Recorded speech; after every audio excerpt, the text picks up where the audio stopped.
Today's guest is a Brazilian Jiu-Jitsu black belt, competitor, and gym owner. He's currently ranked number 7 in the world in NoGi Jiu Jitsu under IBJJF. Today we discuss his faith journey, experiences with psychedelics, and thoughts on World War II and American history. Today's guest, Clay Mayfield.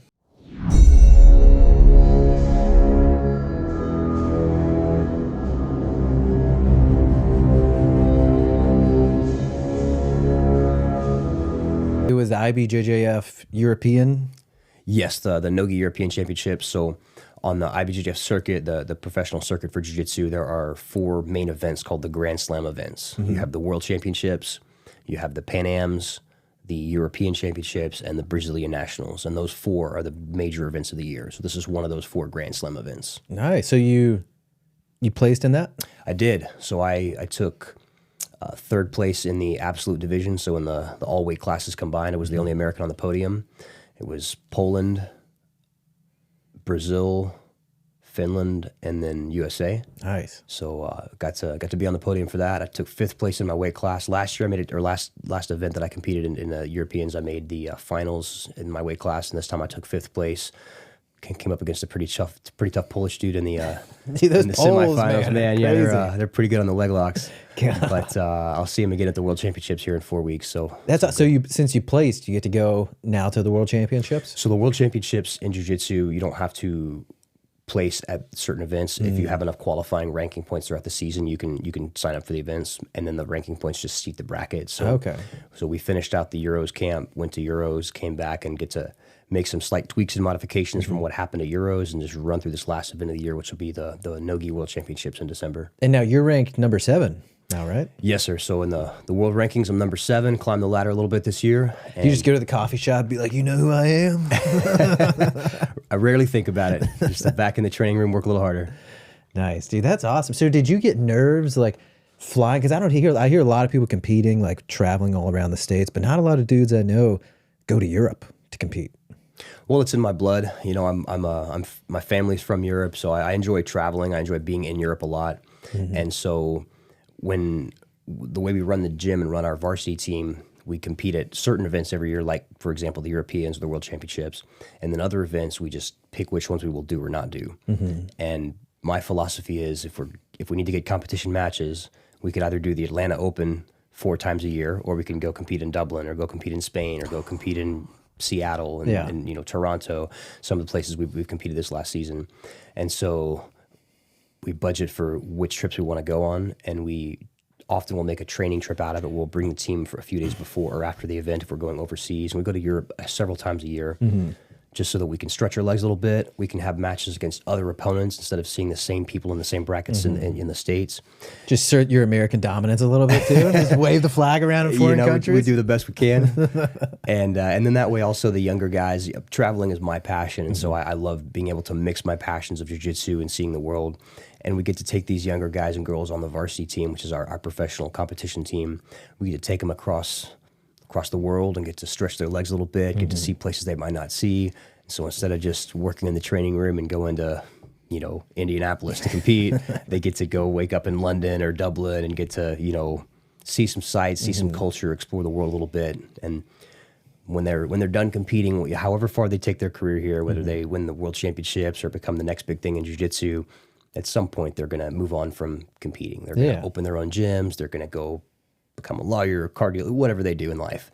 This way, we've spent some of those formative years adding a wealth of experience that they're going to carry with them for the rest of their life. Dude, and like if you're going to travel and compete in different states, you might as well go to fucking Europe. You might as well, dude. That's what I'm saying.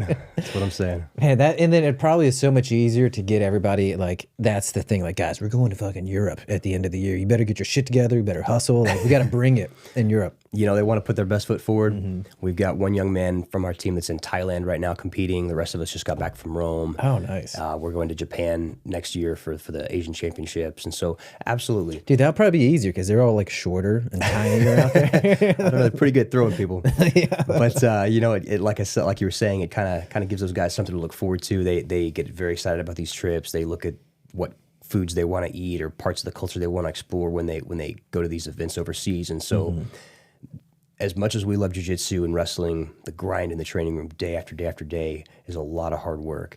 And not only do we look forward to winning, the podiums, the accomplishment, but having these trips as a byproduct of what we do lets the athletes have something even extra to look forward to work harder for, like you said, to kind of train hard to put their best foot forward because we're representing our country. The jiu-jitsu, unlike wrestling and judo, which are more sanctioned international sports, jiu-jitsu is a pretty unprofessional sport, and one of the products of that is there's not a lot of national unity. The IBJJF is a privately owned company. It's not an Olympic sanctioned governing body, so you don't really represent the USA. We don't have like a US jiu-jitsu team, and I personally think that's a great thing for a lot of reasons we can discuss later, but we try to bring as much of that as we can just in the spirit of our team, because we do get to go overseas. And in the US, pretty much you either compete against Americans or Brazilians. Well, Brazilians are Americans too, but and really, like, the two teams, it seems like, if you just break it down, it's like it's Americans versus Brazilians. Yeah, it's U.S. and Brazil. So most of your bracket, you're going to have U.S. and Brazil and maybe one or two other people. When we went to, we competed in Dublin earlier this month or earlier this year, and my first match was against a guy from Poland. My second match was a Brazilian. My third match was a German, I think, and my fourth match was a guy from the UK. So it is more international in Europe and those other countries, even on the jiu-jitsu circuit.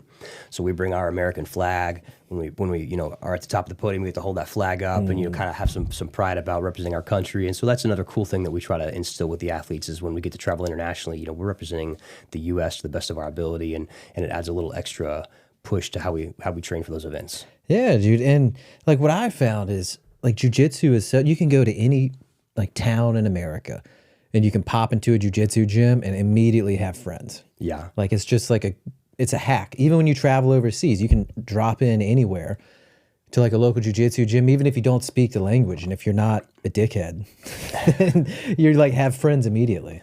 Yeah, it's a community. It's a community that supersedes the normal boundaries of, like you said, what state you're in or what country you're in, but also your beliefs, your religion, your politics, all that kind of stays at the door. And it's one of the more beautiful things about our sport. Dude, so I started 10th Planet Jiu-Jitsu, and I knew I was in the right place because I was getting into, I think it was years ago, but I was starting to like dip into mushrooms. And I think here we go. It might have been from the 10th Planet guys. Because like there was like 2 or 3 dudes who like grew mushrooms at the gym, and like so we'd roll and we're like mid-roll and we get down and we're just talking about mushrooms and stuff, and then you go out into like regular society and most people are like, what? Yeah. And I'm like, oh yeah, like this jiu-jitsu culture, these people are a lot more wired the same way than like regular society. Yeah, it's an interesting cross-section of society. And it was also one of the things from my upbringing. I had a more reticent, strange upbringing, and so jiu-jitsu peeled back those layers of interacting with people that you wouldn't normally interact with in society. And so it was a big awakening for me too when I started training and I got to see people that I wouldn't have normally seen in my walk of life. Yeah. And I think there's a lot of that. You have a cross-section where in any given class you'll have people from all walks of life. You'll have stay-at-home moms, you'll have lawyers, you'll have construction workers. You'll have like the cop and then the pothead who he just arrested the day before rolling. Yeah, you have people interacting with each other that just wouldn't normally be in the same stratosphere. And so it's a very healthy mixing. Yeah, dude, I love it, man. And I think we talked about it. So I'm still waiting on my ACL surgery. So I've been out, I guess, for like a year now. But with the psychedelics, so we were talking off camera. So you recently had like a big experience with that. Well, I'm a fan of psychedelics in general, but I have some interesting experiences that I've had. I feel like they have helped me grow in a lot of ways. So I'll tell this story by weaving a few things together if I'll have the grace to do that. Yeah, of course. So I'll start with my journey as my upbringing, and then how my jiu-jitsu journey and my journey through life kind of led me to where I am here in Tennessee, and then how psychedelics came into play in that, and then I would say the coup de grace, or the most recent experience that you're alluding to, is kind of a journey of faith that has been profoundly interesting in my life this year. So I said all that to say I have not expressed a lot of this publicly because I'm a business owner, I'm an athlete, and I have long held the philosophy that it's a bit unprofessional for business owners to flaunt their public opinions, their religion, their politics, do whatever you want, but it's distasteful when a gym owner, you know, is very outspoken about who he's voting for or his religious beliefs or this or that at the detriment of his business. And, you know, it's not the best look, at least for the gym. So we're going to do that now. So we're going to do that now. So most of my interviews have been more of the nature of jiu-jitsu or, you know, I've been talking on my professional Instagram page or something like that. So I've tried to keep my views a little more eclipsed, a little more neutral. And of course, I have my own opinions and beliefs, but I've kept them largely to myself with a couple of exceptions. I made a post about COVID when that happened and recently made a post about some of the online or political goings on, but in general, I've stayed pretty neutral. So since we're in a more neutral setting, and I'm not necessarily addressing my professional life, let's just set it all aside. Yeah. So I was born in Texas. I was born in Dallas in 1993, and my parents were deeply religious people, and I was the second of 10 kids. 10 kids. I was the beta version that kept going until they got it right. Damn, and that's a big family, big dude. family. We did not win a lot of Trojan sponsorships. And so my parents were, my mom was a stay-at-home mom. My dad was a dirt worker. He hauled loads of dirt in his dump truck and did that as he put himself through medical school. Nice. My dad's a pretty exceptional person. When my parents met, he didn't know what a negative number was. And my mom helped him go through night classes, go through college, go through pre-med. And then when I came along, he was just joining medical school. A couple of years after I was born, I was 4 when we moved out of Texas and moved to the Caribbean. So we lived in the island of St. Martin. What brought y'all out there? My dad joined a medical program. And as he was going through medical school, he did some kind of traveling residency where he got credits at a few different institutions. Yeah. And so we ended up traveling a lot growing up. He's like, dude, I've spent my life working fucking manual labor. I'm going to the Caribbean, dog. You know, I'm not sure if that was part of it. I think another part was we were homeschooled, and I think my parents wanted us to grow up traveling around the world and seeing different things. And so I've gained a lot of hindsight respect for my parents and some things they did as I've seen how it shaped me as an adult, as I've gotten closer to having kids of my own and started to think in those terms. But we moved to the Caribbean. I was 4, I was 5. When I turned 6, when we lived in Belize. So we moved to Belize for 6 months, lived in San Pedro Island off the coast of Belize, and moved back to Texas, lived at the very tip of Texas, a little town called Brownsville. Lived there with my great-grandmother, who was an immigrant from Germany, and later realized how deeply that impacted me. How so? Being around your ancestors, if you will, or the latest link to your ancestrage is very important. And I later realized how that formed my passion for Germany, how I kind of saw where my roots were, and have spent a lot of time learning about that in my recent adulthood. And So were your grandparents from Germany? My great-grandparents immigrated from Germany. And so what time frame was that? It was in the 1920s. Oh, okay. So my great-grandparents immigrated from Germany. So during that like Weimar Republic Depression era? Yes. Damn. My great-grandfather and great-grandmother met on the boat from Germany to America. I have love letters that my great-grandfather wrote to my great-grandmother. And then when they landed in America, they went their separate ways, and he later found her and married her. Oh, shit. Grew a family and traveled around the world. He did 5 tours in Vietnam. He was in the military. He was in the military. He was at I think some kind of he was a doctor, so he was some kind of medical assistant or volunteer. He did I bet he saw some shit in Vietnam. He swam in the Amazon. He did volunteer work all over the world. He was an exceptional man. Wow. And I never got to meet him, but I met her and spent some time with her. What was her? Did you ask her about like that Weimar Republic time frame, or no? I didn't. I was a kid, and now I have some of their memoirs. I'm very fascinated with that point in history, and also where my family tree intersected with that time. So, putting a pin in that, my family moved around a great deal. After that, we moved to England, lived in Europe for a year. Took several trips at that time over to Germany while we were living in England, and got to retrace my family heritage, and got to start to kindle an interest in my ancestral home. Yeah. Then we moved back to the U.S., lived in Michigan, lived in Montana, lived all over until we finally settled in Kentucky, and that's where my father finished his medical school and joined his practice. And so I grew up in Kentucky for most of my teen years. We lived on a farm for the first time, got to see critters and have dogs. And did y'all have like any cattle or anything? We didn't have any cattle. We had horses and dogs and apple orchard. And dude, it's nice growing up on like land, because I grew up in Georgia and we eat the same kind of thing, like way back in the woods. And that's like, in my opinion, the best upbringing for a kid. I agree. I wholeheartedly agree. And again, the closer I get to fatherhood, the more I reflect on what's made me who I am and the things that I appreciate about how I was raised. And so much of that comes back to that growing up fixing fences and cutting trees down and hauling hay and, you know, working in the barn and changing tires, all that kind of thing. It just it creates a different kind of man than playing video games. I'm taking a long-winded way of saying I grew up through all this moving around and having different experiences.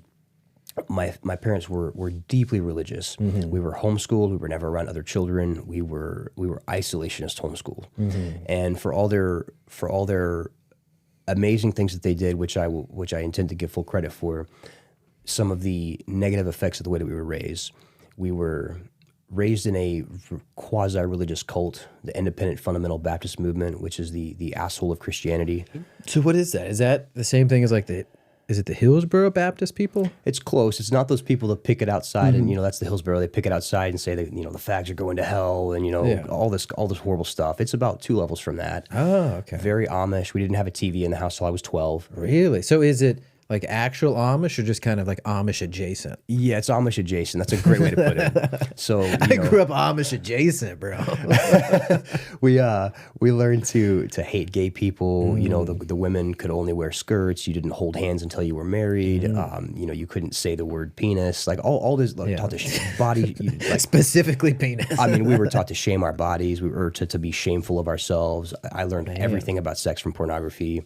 You know, just a lot of horrible things about that way that we were over sheltered and is this like a local thing to like that Kentucky area, or is this like a regional church? It's not a big movement, thankfully, but they're everywhere. It's just a sect of Christianity that is very fundamentalist in their beliefs. They're very rigid. They're very it's like I said, I have more and more respect for religion the older that I grow, and that's kind of the end point that I want to reach in this conversation. But that was, like I said, the butthole of Christianity. It was everything about the judgment of God and the harshness and like none of the love of Christ. Yeah, kind of like perverted by man for control. Absolutely. Or whatever. A lot of crusty old men in suits trying to tell women what they should and shouldn't do, and, you know, like be silent and listen to me, and, you know, all this horrible stuff.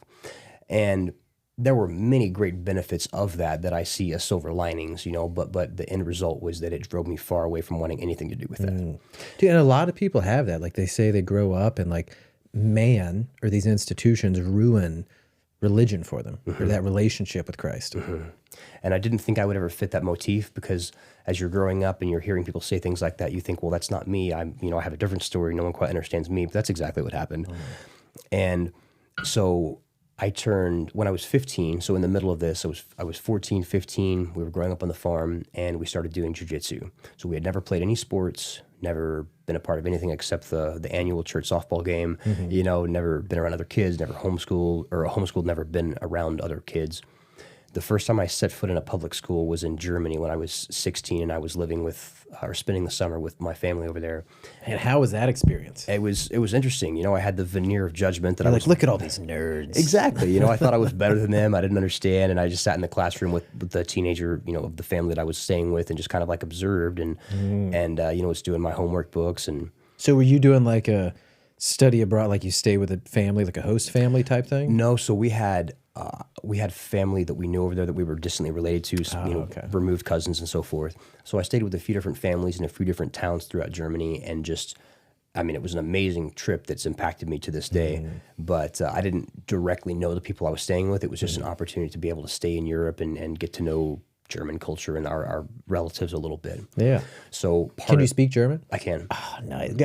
I want to learn Russian and German, are the 2 languages, because German sounds so fun, like angry. Like if I could just like rage in German. Yeah, it's pretty diabolical. It's not a lovemaking language. But yeah, so in that experience, I was in a school for the first time. I came back. Around that time, I started jiu-jitsu. We'd never played any sports, and my dad was working in the clinic, and he always wanted us to start martial arts and train martial arts.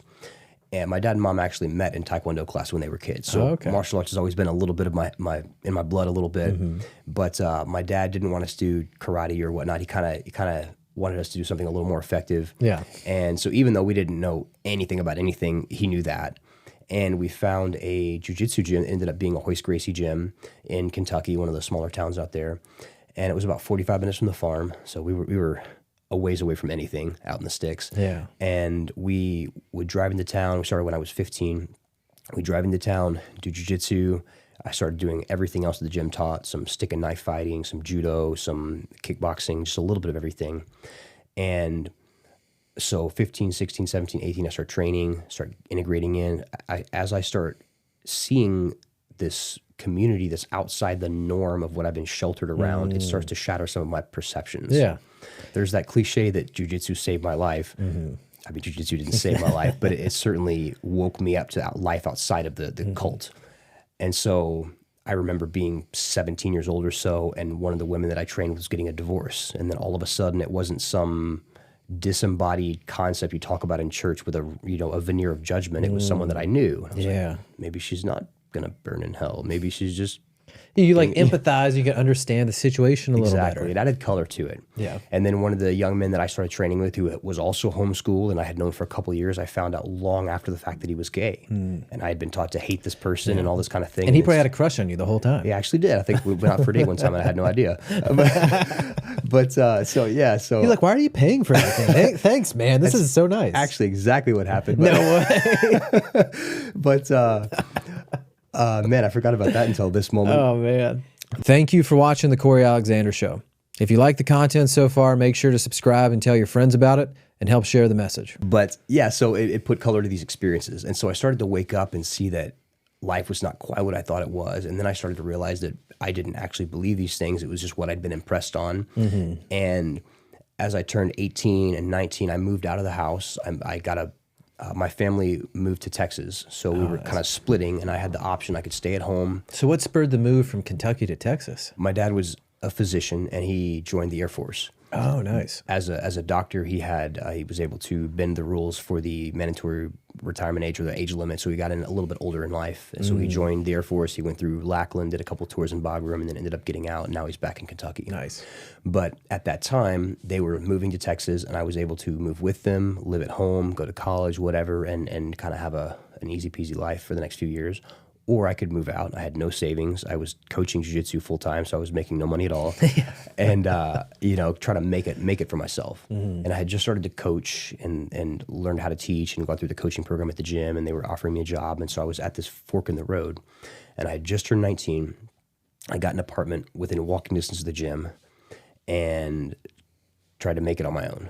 And I've delved into that story in other podcasts, kind of the first few years and the hardship and all the things that I learned there. Yeah. But the relevance to the story is that's about when my schism in my faith started to happen.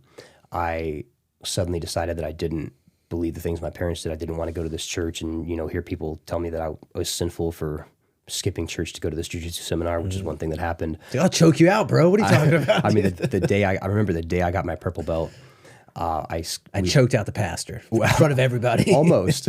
We skipped this church service to go to this special seminar, and all my coaches got their black belts. So it was a huge day for the gym. All of us got our purple belts. It was a big day. And the next week, my pastor was kind of giving me hell about it. And he asked me, we were in the truck. I used to spend quite a bit of time with him and be pretty influenced in the church and youth group. And he asked me if it would really matter in a few years if I had been at that event. And I remember thinking, actually, yes, it would, and would it really matter that I wasn't at church that Sunday? And I don't think it would. It's like, I don't remember what we talked about last Sunday, bro. Exactly. And, I had taken everything very seriously. And so that was when I started the holes in the dam started to appear. Yeah. So I started stepping away and realizing that I just didn't believe that anymore. And on top of questioning everything through what I was seeing through the jiu-jitsu community and the life at large and the music that we'd start to listen to and all this kind of thing. And keep in mind, I had been isolationist homeschool. The only music we listened to was Johnny Cash and Vivaldi. Like I didn't know Beatles, no nothing. We were as far from integrated into society as possible. And so I started going my own way, and that continued all through my 20s. I have a career story, of course, how I continued training, how I switched affiliations, started competing, and climbing the ladder and all this kind of thing. But all through my 20s, to keep the story more concise, I started drifting further and further away from beliefs, and I never went off the deep end. I never rebelled and just said, screw all this, I'm going to do my own thing. But just wasn't your main focus anymore. Well, it wasn't congruent with what I felt, and I couldn't force myself to believe something. Yeah.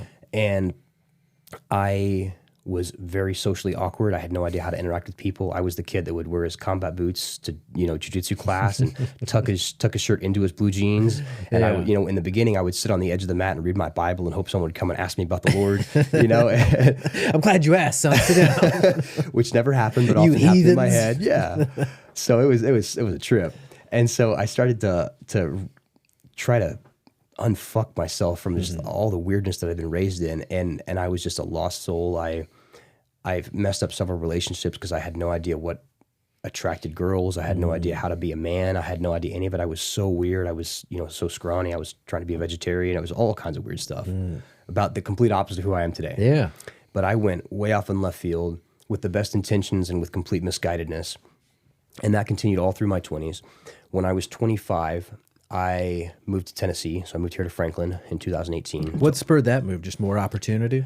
I was competing professionally. I was doing pretty well. I was a brown belt at the time. And I had long known that I wanted to open my own gym. I had just seen a lot of people doing things that I felt like I could do better. I knew that at some point I wanted to open my own gym and have my own expression of jiu-jitsu and of the art. Yeah. Run my own competition team, all the kind of thing that I'm doing now. And being in Kentucky, I didn't want to move too far away from my coaches. I wanted to maintain some relation to them, so I didn't want to move across the country or to Alaska or something like that. And so I was looking at a couple of cities in the area, and Nashville was the one that jumped out the most. Yeah. And when I started coming to Nashville for competitions and scouting around, I didn't like anything that I particularly saw in the city. And then I visited Franklin. I fell in love with Franklin. I did some market research, and at the time it was even smaller than it is today. It had less gyms than it has today. Has the same high median income and healthy people and all this kind of thing. And so I ended up making the move to come to Franklin. Nice. And opened the gym, went through the struggle there, went through several relationships here early in my business presence here. And at that point, I was about 30 now, 31, 32. The gym's 4 or 5 years old. I dated a girl that I thought I was going to marry. I thought, it's funny. You think you're at a point in life and you're never quite as far along as you think. At that point, I think I was 30 years old. I met an amazing woman through the jiu-jitsu community who was a world champion fighter. She was, beautiful, had all the things that I wanted. And I turned out to be a dude. An amazing woman. And I ended up, I thought that was exactly who I wanted. And it was exactly who I wanted. And I over pursued a little bit because I felt like, hey, I figured it out. I'm not a knucklehead anymore. I know what I'm looking for. I'm patient. I'm good. I'm all this kind of thing. And I messed up the relationship by over pursuing and being a little insecure. And, so she dumped me like a hot potato. And as often is the case, it was one of the most formative experiences in my life. So I was absolutely devastated. I went back and just like my heart was ripped out. And I examined myself from top to bottom and was trying to understand, why am I not good enough? What's going on? I got in therapy. I started to kind of see some of these patterns of insecurity from the way that I was raised. And it really helped me rebuild myself. So did you see, because a lot of dudes, I know a shit ton of guys, like they go through life, hit a wall, hit a wall, hit a wall, hit a wall, and they never go to therapy. Like, oh, therapy's for fucking pussies. Like they're just silly. Did you sought out therapy on your own? You're like, dude, I need to figure out what's going on up here. Yeah, so I wasn't intending to go to therapy. I had been in therapy a couple times in the past, just here and there, and I just tried to understand where I had screwed this relationship up. And I, like I said, I felt like I was better put together than that, and then life smacks you in the face and shows you that you're not. And so I just wanted to understand. I never wanted to be hurt that way again. Yeah. And so that was one of the driving agents between seeking some therapy, and that therapy started to reveal some things to me, pardon me, that I needed to work on. And so I was in therapy for about a year. It was very helpful. And as I'm on this journey of putting my life back together and trying to have the desire to do things again, for about 2 months after that breakup, I didn't want to get out of bed. I didn't want to do anything. And I was still living in the gym. I was still coaching all the classes. And I just had no desire to do anything. And I'd never had that before in my life. I've always been pretty driven. I didn't want to teach classes. I didn't want to wake up. I just wanted to die because I felt like this person that I had really wrapped my identity into wasn't a part of my life anymore. Well, and that's what you said is a big thing, like, especially in relationships. And I felt it too. It's so easy for us guys to put our identity into the relationship. and we put ourselves completely into it. And so whenever that's gone, it's like, well, what the fuck am I now? Exactly. And you've always heard that's the wrong thing to do, but you don't see it happening when it's happening. And again, this was a pretty short relationship, maybe 5 months. It wasn't too long. I just unbeknownst to myself, I didn't see myself thinking like, hey, this is it. I've arrived. I'm done. This is who I'm going to marry. I didn't give her time to feel the same way. I kind of projected my attraction onto her. And so I don't want to conflate the importance of that period of time. I just want to point out that it was one of those things that really like broke me back down, and I had to rebuild myself and become a better version. And as I'm doing this and I'm in this process, I was just starting to get that desire to kind of get back out there and move on. And I met the young lady that I'm with now. And it has never failed when I have met someone in my life, met someone that has been a powerful force in my life and been a good partner for me. Every single relationship that I've met has always been when I'm doing what I'm supposed to be doing in life. It's never been on Tinder. It's never been. You're focusing on you. You're doing you. Exactly. Yep. You're doing what you're supposed to do in life. I was in Starbucks answering my business calls and reading my book and journaling or whatever I was doing that day. And she worked at Starbucks at the time, and she saw me over there, and I think a pipe had burst upstairs in the bathroom. So she asked me if she could, I could help fix the pipe or whatnot. And so we ended up, helped her out. We sat and talked on our break. We went on a date that night, and we've been dating for 3.5 years now.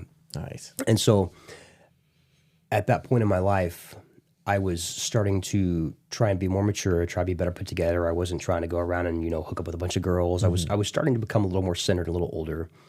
And dating Alex, my partner, we were together had met at that point. And so now moving forward a couple of years, she exposed me to a lot of things that I had not been exposed to in my life. Or a better way of saying that is she added an element to my life that I was missing. And how so? So my whole life up to that point had been discipline, and I'd fallen short in a lot of ways, but it had been discipline and work and drive. And I every waking moment of my adult life, I'd been training to be a world champion. I'd been training to build a gym. I'd been training to lead a team. And Alex, at that point in her life, she was 25. She's a couple years younger than me. And she had... It's like, hey, man, chill. Yeah. Just chill out a little bit. Yeah, she had the opposite experience. She had a different kind of childhood than I did. And she grew up smoking weed and hanging out with friends and having fun and partying and going to music festivals. And so I brought an element of discipline and drive to her life that she was missing, and she brought an element of relaxing and having fun to my life. And looking back on it in a more spiritual framework, I see it in terms of, I actually did this. I wrote down everything that I wanted in a woman. Do you know who Corey Wayne is? I do not.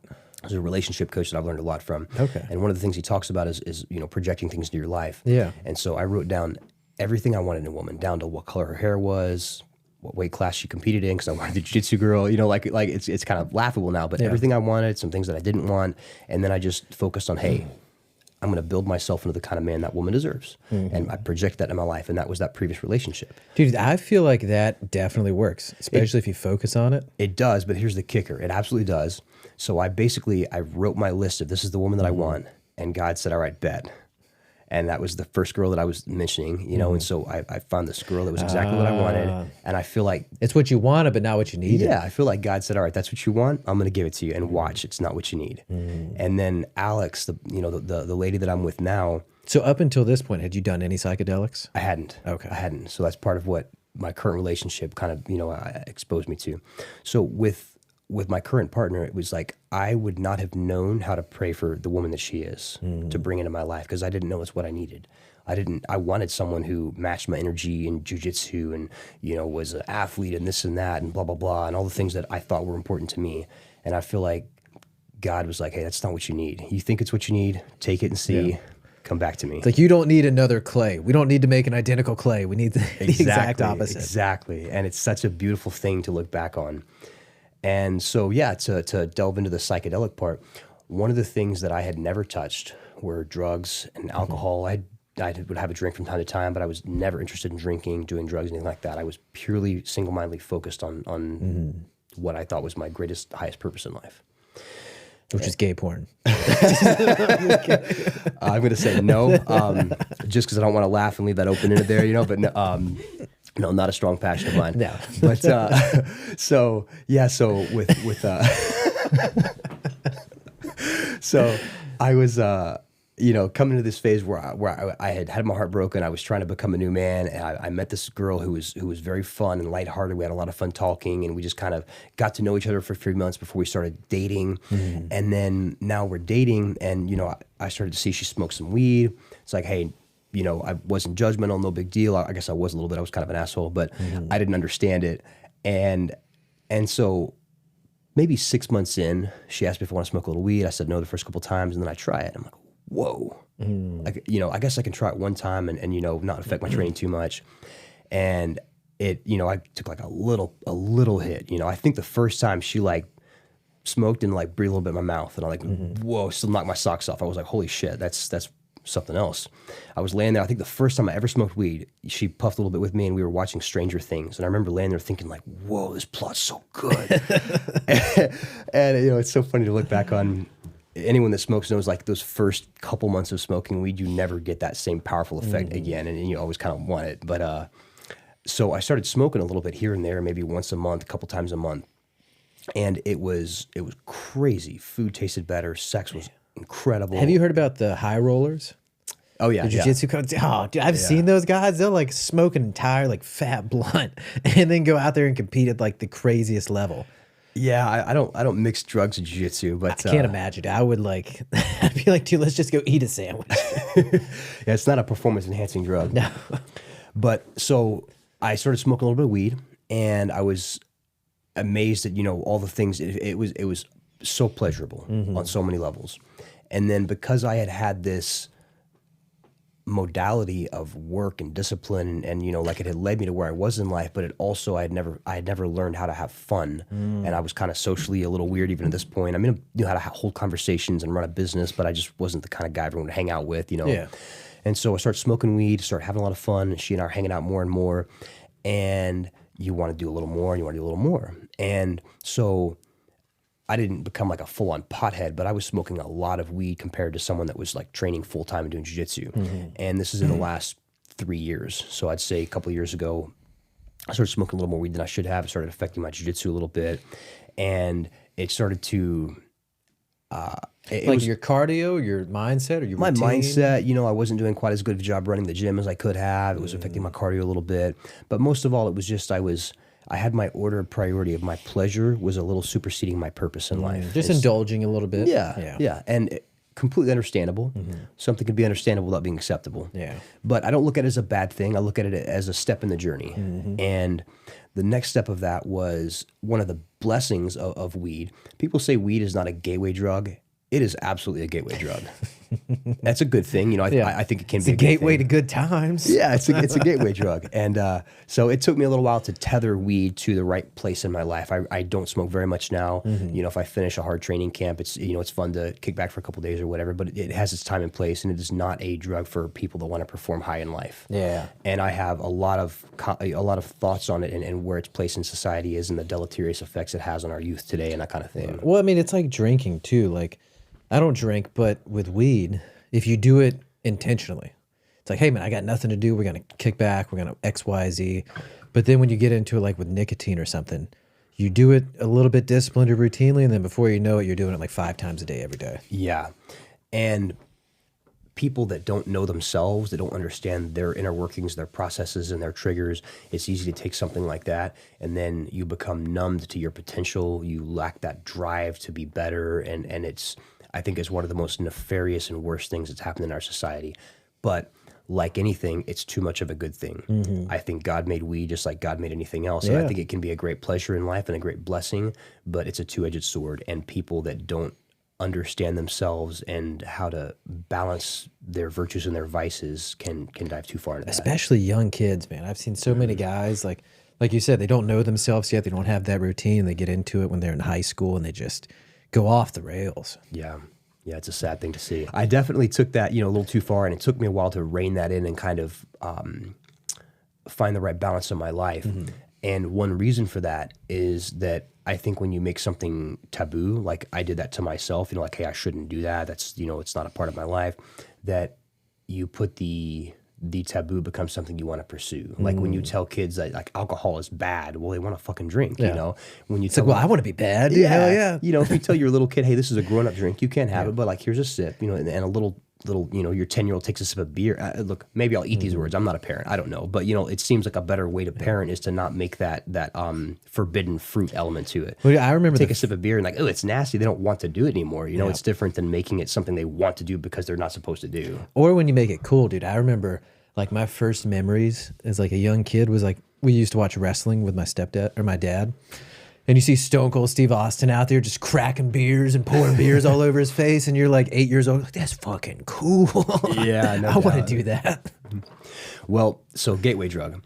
So the weed, I'm smoking a little bit of weed. And at some point, I think there was some mushroom chocolate that we found or had or something like that. And so I tried some mushroom chocolate, and it was like a different experience. And at some point, how was the chocolate experience? I'm not a chocolate guy. I'm not a mushroom chocolate guy. I remember it being an altered state. I didn't trip balls or anything like that, but I remember it being really interesting. And at that point, the only psychoactive substance I tried was marijuana. And so a mentor of mine, someone that has been very impactful in my life in a lot of ways, was talking to me about psychedelics, and I had tried a little mushroom chocolate. I knew it was kind of interesting, and he recommended trying a mushroom trip. And so I learned a lot about psilocybin, about psychedelics, and I started doing a little bit of research and learned about neuroplasticity and about how it... Oh, yeah, they're great. It's amazing. Yeah. And so I want to caveat these stories that I'm about to tell by firstly saying that psychedelics are not a fun thing. They're not something you approach, in my estimation, they're not something you approach as fun. I approach them as medicine. Yeah. They're medicinal, they're very healing, they're very scary. They can be very scary, and they can also be very fun, but I don't approach them as doing something for fun. I don't do psychedelics very often, but I view them as teachers, as medicine, like you would take vitamin C. I take, psilocybin as something like that. And so this mentor gave me some mushrooms and advised me about set and setting and some of the safety things. And so I think my first time doing it, I took 5 grams. And that's, the hero's journey. It was a lot. And did you have like headphones and blind and the eye mask? I was just hanging out with my girlfriend. Okay. And so it started to set in, started to feel, all the things you feel. And then her face started to melt into different colors, and I started to freak out. And then, started tripping balls, and I forgot my name. I remember just like I was sitting and I couldn't remember what my name was.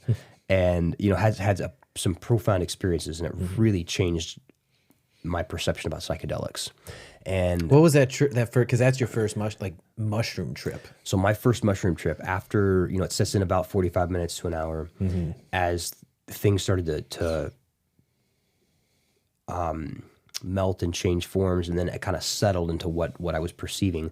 I remember I had the visualization, or the way I was seeing things. I felt like I was in the Avatar, like the movie with the blue skin people. Like I felt like I was 12 feet tall. Everything I was seeing in my bedroom, it looked that ratio. Like I was like 12 feet tall. My hands and arms and legs were huge. My girlfriend looked that big, and it was crazy. I'd never seen anything like that. I couldn't believe that my visual cortex could do that. Yeah. And of course, everything else has a different color and look to it. But I was seeing reality as it was, but it was like this. It was so weird. And then several other things happened over the course of a couple hours, and it was a very, very interesting experience. I've never had one quite like that first one. The others have been different. Did you cry during the first time? No, I didn't. And I've had several others that hit very differently. Yeah. Different mushrooms, different doses, even just the same dose and different experiences. And over the last couple of years, I've had several experiences. I've had, I love to take a gram or two, like a smaller dose, and go watch the sunset. I remember hiking up the Battletop Hill here in Thompson Station, taking a gram of mushrooms and watching the clouds and the sun.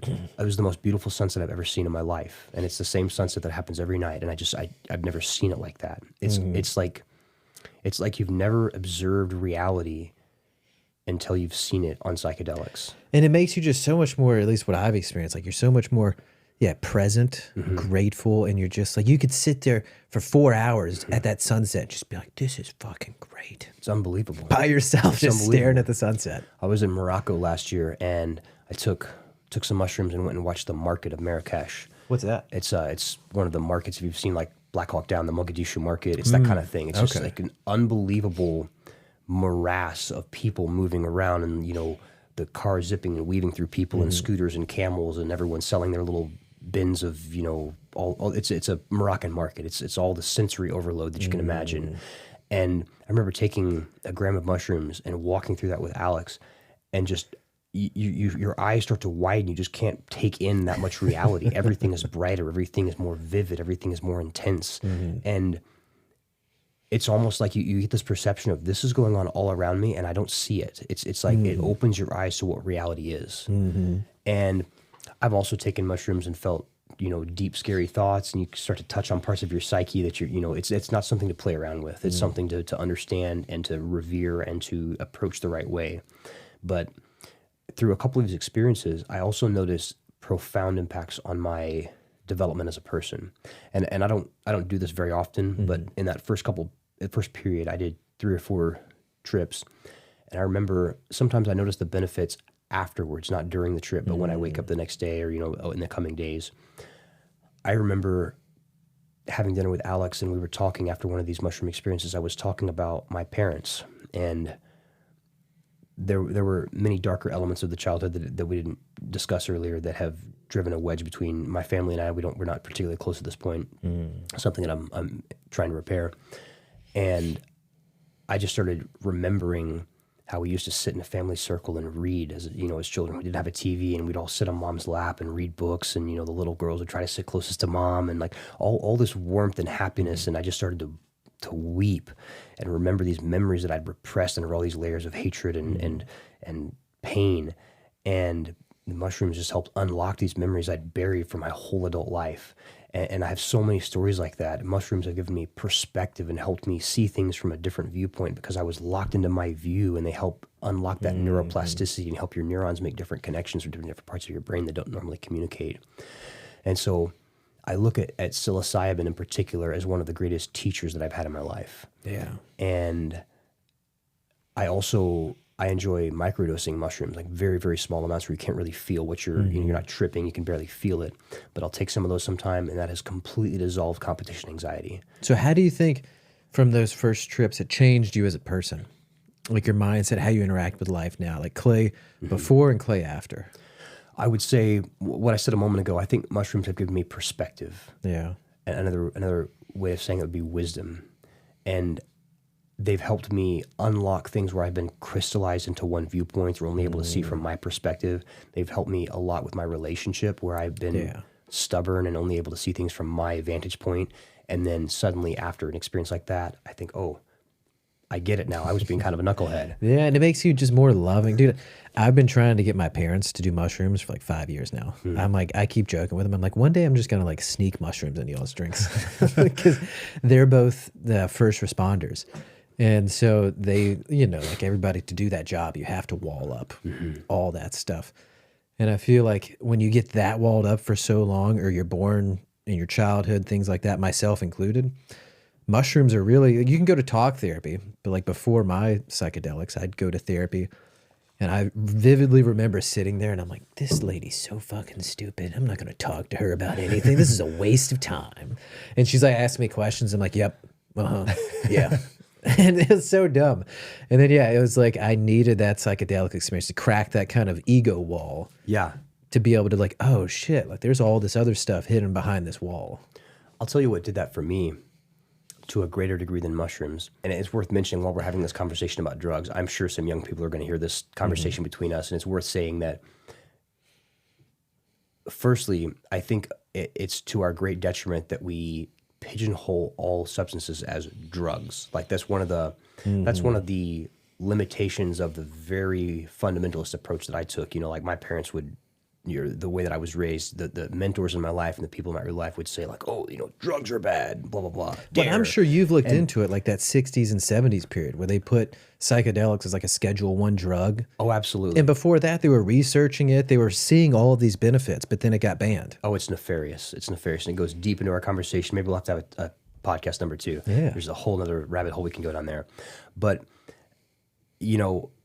when people pigeonhole things that don't really belong in the same category, like, for example, like heroin's obviously a terrible drug. Yeah. But you have mushrooms, that's a plant that's proven benefits with Johns Hopkins, Harvard, like these elite institutions are proving with technology, brain scans that this is good for you. Absolutely. And there's a reason why every ancient culture has had psychedelic experiences, every single one. Just like, as Tucker Carlson points out, every single ancient civilization has viewed the world through a spiritual framework. We are the only civilization to this day, with the exception of the French Revolution, post-revolution government, to their detriment, that tried to view the world in simply secular terms, or view the world in secular terms. And it feels like that's getting pushed on us now. Absolutely. Like America is just trying to get pushed more and more secular, like Christianity organized, like it's just all getting attacked. Absolutely. And I think we're seeing a spiritual awakening. And I think psychedelics are a big part of that, or can be a big part of that, and have historically. Moses and the Burning Bush, there's scholars that contemplate that that's talking about a psychedelic experience, and I don't think that's heresy to open that conversation. So, of course, there's substances like heroin or cocaine that are probably best not touched. Yeah, no joke about those, but yeah, don't do that stuff. Yeah, but something like psilocybin or marijuana, I mean, of course, they all have deleterious effects and dangers, but they are some of the most gifted substances that open your mind to different perspectives, that open you to spiritual experiences. I found God. And I say that, I don't say that lightly. I can't wait to share the end of the story, through a psilocybin experience this year. And it was probably the most profound experience I've ever had in my life. Dude, let's jump into that. Tell me about it. Well, the thing I'll say before that, we're talking about drugs. The experience that has most powerfully removed my barriers is MDMA. Nice. And my whole life growing up, I'd heard about Molly or ecstasy. You know, ecstasy is usually MDMA cut with something else, cut with cocaine or something like that. So, you know, ecstasy is not what I'm talking about. MDMA or Molly is a dangerous substance. But they use that in research studies for depression and therapy too. Absolutely. It is, to my understanding, one of the most profound substances for PTSD, for first responders and veterans. Tremendously helpful for depression and things like this. And it's a little neurotoxic. It's not something you want to do very often at all. I seldom do it. But when I first, you know, a couple of years into our relationship, I tried psilocybin, I tried marijuana, and we decided to try this. And my girlfriend had done this before.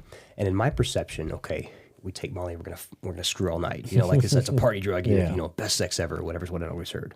It is nothing like that. Nothing at all. You know, I did MDMA, and I remember I could feel it coming on. I could feel like, oh my God, MDMA feels like every feel-good sensor in your brain is turned on at the same time. You feel, firstly, you know, it doesn't last for long. It lasts about half an hour. That first sensation of this is the best thing I've ever felt in my life. So that starts to kick in. And then once that settles, what I enjoy to do is take MDMA and MDA together, which is like a heart opener. And what it does is it suppresses your amygdala. And your amygdala is the part of your brain that says, hey, I don't want to talk about that. So you have the most open, honest conversations you've ever had in your life. Yeah. So what I like to do is, you know, once or twice a year, to take this and sometimes go and have fun experiences, go to a music festival or go to the beach or whatever, but also to just have like a relationship talk, to have the best conversations I've ever had with my partner. The first time I took this, we were in our bedroom. I think I was in the shower and it kicked in. I was like, oh my God, this is the best thing I've ever felt.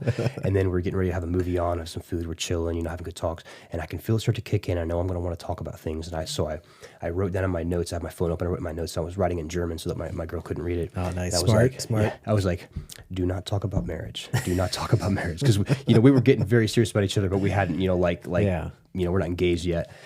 And first thing I said when it kicked in, I was like, hey, do you want to see the ring I picked out? Just speaking from the heart. And we had the best conversations we've ever had. We broke down barriers. We talked about, you know, like dirty little secrets, like things that we needed to get out in the open. I haven't regretted a single thing that I've spoken about under, you know, it's not like you say things and you regret them like you're hungover and you wake up. You're saying like true, it's not you're being speaking drunk. your truth. Exactly. And it has helped me become the most genuine version of myself. And I say again, it's not something you do very often. It's not a party drug. You know, it's very misunderstood. But these substances I agree, they're banned and they're frowned upon and they've been stigmatized because they help you become the most genuine, empowered, free-thinking version of yourself, and that's dangerous to people that want to control you. And they would rather put you on these antidepressants that turn you into a fucking zombie, and they say, hey, what's my treatment for depression? It's like, well, you're just going to take this drug the rest of your life. Yep. It's like, oh, this makes me want to fucking kill myself. Like, I feel nothing. Or shoot up a school. Yeah. Every mass shooter in U.S. history has been on SSRIs. Yep. And it's a shame, man, because I agree. There's so much proof now that these substances, MDMA, mushrooms, especially when you take them in that controlled setting with intention and you go inward, so beneficial. And I was reading, it was a while back, but MDMA, there's research studies on like couples. And I think like couples on the verge of divorce or like really traumatic things that were like separating them and they were at their wits' end and they went into these research studies and they did a therapy session kind of in that setting that you did with MDMA. And I think it was like a crazy number, like 85, 90% of them reconciled totally and like got back together, like moved past it because you feel so much like love, understanding, like all, like you were saying, it's all open and you just get it all out. And there's no resentment and everything because that resentment that's built up, I feel like, is the big callous for like long-term relationships. It split people up. Absolutely. And that MDMA, especially when you're just focused on each other, it had great results preventing divorce and breakups. I hope this doesn't sound egotistical or high and mighty, but the way that you feel on MDMA, at least the way that I have felt on MDMA, MMA, MDA, MMA, not MDMA, bro. MDA is, I've had the thought before, this is like feeling the love of Christ. Like the way that we hear that God views and judges or doesn't judge people and unconditionally loves people, the way that I feel that love coming from me for not just my partner or myself, but everyone around me, and you just want the best for everyone, and you don't think about acting from a place of self-interest, that unconditional love that you feel is the closest that I have felt in my life to that. Dude, I think there's something to that because the last interview we had was a guy near-death experience. And so he was in a plane crash, burnt alive in the hospital. He died, came back to life. But there's thousands and thousands of these. Doctors have called it a near-death experience. And they're all very similar where they have an out-of-body experience or clinically dead and they just feel this love. Like their consciousness is separated from their body. Sometimes they see their body laying there and then they're in this light. They feel like this presence of God and it's just pure bliss, love like you can never imagine. Wow. And having like your experiences with psychedelics, my experiences, I feel like there's a taste of that. Like what you said is true because you're really on a different plane of consciousness than us every day. And you just feel maybe like even a glimpse of like that other dimension of just pure love, that afterlife, whatever that might be. Wow. It's the final frontier, isn't it? Yeah, man. Well, I'm taking a long-winded way to get to this point. Hey, man, we got all the time in the world, brother. So we're here. I've had this upbringing that kind of drove me away from my Christianity in my childhood, and I'm trying to find my values. Through my 20s and into my 30, I would even say around 31, I'm 32 now, I drifted closer and closer to atheism. I wouldn't say that I was ever a full-fledged atheist. I always felt in my heart that it's self-evident there's a creator or some creative energy. I don't believe in spontaneous generation. It just seems like if you back the clock up, back up the chain of causality, everything came from something, whether that's a consciousness or a God, it's something. And so that would be what I would define God as. And that was always somewhat my modality. But whether you are an agnostic or an atheist, functionally, where's the difference? You know, at some point, it was so close enough. So I would say that I drifted towards atheism over my 20s. And so I'm going through this traumatic breakup. I'm starting to rebuild myself. I find this relationship that I feel like God put in my life to help balance my elements out. And as I bring things to my partner that she was needing in her life, the discipline, the purpose, the higher connection, she's bringing the fun and the adventure in life. And the way that I always describe it to friends is that it's almost like I had a really well-functioning black and white TV and she just added the color. She just like flipped the color on and like life is so much more fun and more interesting and more fulfilling. That's awesome. And so we certainly have not had a one-dimensional love story. We've had ups and downs and growth journeys in our relationship, but we have developed each other a lot and God has used each of us in each other's lives. And so now this is coming up on this last year. We're getting very serious in our relationship. We're talking about getting married. We're talking about having kids, and this is constantly on our minds. And as we're working toward that life together, I am feeling my values change. This is primarily within the last 12, 18 months. I'm feeling my values start to change. I turned 31, around 31, 32. I just feel like I'm changing my focus. Now, I'm no less focused on winning the world championships and going as far as I can in jiu-jitsu and striving in my craft. But I start to feel my desire to become a father, my desire to be a husband, my desire to be a leader for the people around me, my desire to serve the people in my life. And I start to attune my heart to these things because I'm seeing what's going on in the world and I'm seeing what's important to me. Do you feel like psychedelics helped start this shift, or were you naturally, as you got older, started feeling that? You know, I'm hard to say. I think it had more to do with getting older, but I think that the openness of my mind was certainly helped by the psychedelic experiences and by the MDMA, by my heart being more attuned with my partner. And because I think I needed to feel on the same wavelength with my helpmeet in life, with my partner, to be able to be at this point in my life. Yeah. And so we're thriving in our relationship. And like I mentioned this in a Facebook post a couple months ago, one of the most transformative experiences that I've ever, or feelings that I've ever experienced, is that unity with a partner. When I wake up every day with a partner that I am passionate about serving and who feels like she completely has my back, I could run through a wall every morning. It's the most empowering force multiplier I've ever experienced. And so as we start thinking about having kids, I start looking back on how I'm raised, and I start to see less of the negative things, although of course they're still there and they've shaped me into who I am. I start to see that we were read to as children, that my dad taught me how to fix a car and skin a deer, and all the things that have made me who I am today.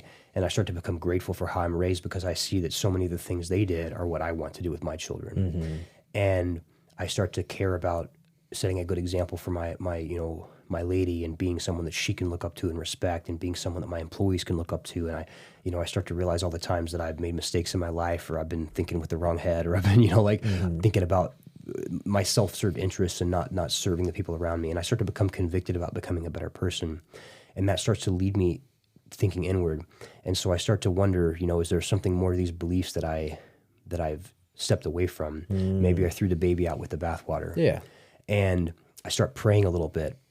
And as I'm praying, I'm very confused, because I think back to, for example, I would have asked for this girl, that I was with to be my wife and to be married to her and have a family with her now, and it's not what I needed. So I start thinking, how can I pray when I don't even know what to ask for? Like, what's that? And then I realized that maybe prayer is not about what I'm asking for, but it's about seeking. If I say, hey, Lord, attune my heart to what I need to do, then it's going to make me more likely to do that. Maybe asking, hey, keep us safe on this trip, isn't about some magical power keeping the car safe, but it's about my asking attunes me to be a safer driver, or to buckle my seatbelt. And so I start to have a different approach on the things that I thought about. Like, hey, I have faith that your will be done. Like, help me live out this will. Yeah. And so the gears are turning this year. And I also start to notice what's going on in the world around me. And, you and I have had conversations about this online and, and off camera. And the first time we met each other, we see things going on in the world that I cannot attribute to anything but pure evil. Yeah. The first thing for me that I noticed was the pedophilia in Hollywood. I see and in politics. Oh yeah. Yeah, I want to get to Trump and like the Epstein files that were just released yesterday, but yeah, keep going. Man, so I start to notice the pedophilia, and then you notice that everyone in Hollywood worships Baphomet, and it's like, what the fuck is up with this Satan worship? And then like, where does it get fun to fuck kids? And it's like, okay, well, if these guys, they believe in that shit. They believe that shit's evil. They believe that power's real. So there's also Christ. There's also the good. Like, this is a real battle that's fucking going on. And they're trying to convince us that none of that shit exists when they're praying to an altar. They're just praying to an evil altar. Exactly. All the people that the globalists, the Satanists, none of them are atheists, but they want to convince everyone else that this is all hogwash. Yeah. So I start to notice it was not good that led me back to God. It was evil. I started to see evil everywhere. And there's some evil that can be explained simply by human avarice. There's greed, or someone lusts after their neighbor's wife, or someone cheats because they want to move themselves forward in life. That's understandable through our weaknesses as humans. But there is pure evil, organized evil, malevolence that is only explained by something outside of humanity. Something that desires to end the human race or the detriment of your own progeny is not within humans. That's an outside evil, and that's what I would encompass as Satan or as the devil himself. And in my atheistic mind, I used to think of God and the devil as anthropomorphic archetypes. So you have pure good and pure evil, and maybe humans in their simplicity need these archetypes to work for, whether they're true or not. I still think that's true, but I think it's also, or I still think that's the case, but I also think there's truth behind them now. And so I have, my mind is pretty attuned to be critical of accepting things at face value, and I think that's been a blessing. But I start to take that critical mind and I start to turn over the things that I'm seeing. And I start to think, okay, there's something here. And if there's something here, there's something here. Yeah. And I think a lot of people have had this experience recently. Here, you want to take a break real quick? All right, and we're back. Quick pee break. Dude, and that's interesting. We're talking about evil can show you that there's good and like Christ is good because these people are worshiping the devil. They're worshiping evil. Yeah, so I start to see, and like I said, my mindset had shifted from kind of accepting things at face value or accepting things on, quote, faith to being more critical minded and pattern observing. And I would say it was that mindset of pattern observing that I had used to stray away from my faith that ended up bringing me back in what I see as a beautiful twist of irony, because I started to recognize the pattern of evil and of things that didn't add up simply based on human terms of what we would act on in our selfish interests of human virtues and vices. And this is in the past like 2 years. This is in the past 6 months, Oh, shit. past 8 months. So it's been primarily in this year that I've really started to, the pieces started to come into focus. So was it like the Epstein shit that started like opening your eyes, or what was it that started to peel back these layers? It was the Epstein things that really started to put the focus on the pedophilia, and the pedophilia was the catalyst that started making me look deeper into all these things. And you're like, well, wait a minute. Who does Jeffrey Epstein work for? Well, wait a minute. What do those people believe? Yeah. So so all of that starts, and we can talk about Charlie Kirk and how that's been a catalyst for the Great Awakening. But to put a bow on the religious narrative, all of this is happening at the same time that I'm coming into terms with stepping into a next phase in my life, and my values are shifting a little bit, and I'm committed to being a father and a husband, and all these things that are in the near future. And so it's changing the way that I look at things. And I'm working to be the best version of myself and to serve others and to serve my people. And because of the way that I was raised, and I'm not going to put all the blame on my parents and my upbringing, because of the way I responded to how I was raised, I had long through my adulthood said that, I remember saying this specifically, I hate to even say it on the podcast, but I remember saying family doesn't mean shit to me. People would say, oh, family's everything. I would say family doesn't mean shit to me, because my family didn't mean shit to me. And my family became jiu-jitsu. It became the people around me that were on the same mission life that I was grinding with and sweating with every day. And that was my family. It was the family I had chosen instead of the family I was born into. And now being around Alex and being, we have 2 dogs that are, like our little kids. They're our kids in training. Of course, they're not children, but they're training us how to be responsible and how to do all these things, and we love them. But that's my family, and I revere my family. And I when I am journaling, I write family with a capital F. I capitalize the word because it's that important to me now. And so my values have changed so much. And at this point, when I'm noticing evil and I'm thinking about the counterpoint, and I'm wondering about my beliefs, and I'm serving my family and wanting to be better and aligning myself with purpose, I start to wonder, all of this is kind of starting the gears turning with what's really going on in life. And so I feel a lot of things churning in my soul. And I had a mushroom experience. I took 6 grams of mushrooms. I took 4, and then I took 2 more a little bit later in that day. So respectable amount. Yeah, the heaviest dose I'd taken. And I remember waiting for it to kick in. I was upstairs in my bedroom. I kind of had a nice clear setting. I wasn't wanting to go watch a sunset or do this or that or watch an intense movie. I felt like there was something in my soul that needed to click. And so, pardon me. So I was laying on my bed. I had a nice comfy blanket. I was kind of curled up, because sometimes experiences make you enlivened and sometimes they make you almost catatonic. Like you can't talk, you just kind of like are focused. And I felt them kicking in, and I lay there and I just said, God, whatever you have to show me, I'm ready. And then I'm getting emotional. I was laying there, my girlfriend was downstairs, she was about to leave to go do something or other. And you feel this kind of fuzziness, like the almost the sound in your ears, the crackling, and the mushroom started to kick in. I said, God, whatever you have to show me, I'm ready. And the last thing I remember saying was, Jesus, are you real? this is going to sound so cheesy. I said, Jesus, are you real? And I was very skeptical of all of this, even to this point earlier this year. And I started to feel this sense of absolute euphoria. And I know this is the psychedelics. I'm not saying this was, like the Holy Spirit pouring out on me. I've had other experiences with mushrooms where you feel this absolute bliss, more than MDMA, more than weed. Nothing has ever been like this. It is like every cell in your body is buzzing with energy, and it's the most pleasing feeling, not just that your body feels good, but your soul feels good. And I the first time I experienced this with mushrooms a couple of years ago, I remember writing down, this must be what heaven feels like. If there is a heaven, if there is a paradise, it must be this, because nothing could possibly ever feel better than this. And I started to get that sense of euphoria, and I just remember laying there and just tears streaming down my face, thinking about my girls, thinking about my partner and our dogs, and how much I'm blessed to have this family, and how grateful I am, and how I want to grow into the man that they deserve. And then I just started crying out to God. I remember just crying out, God, I'm not enough. I need you.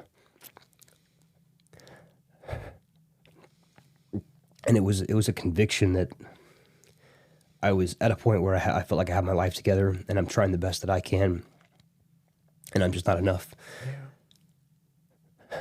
And it's a powerful feeling for a man to admit, because as men, we want to be the big alpha male, and we should strive to, but we're not enough.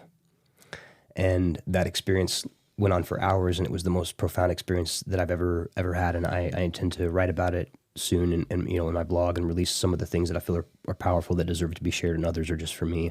But that was one of the turning points in my life, and I had been profoundly impacted with seeking God after that.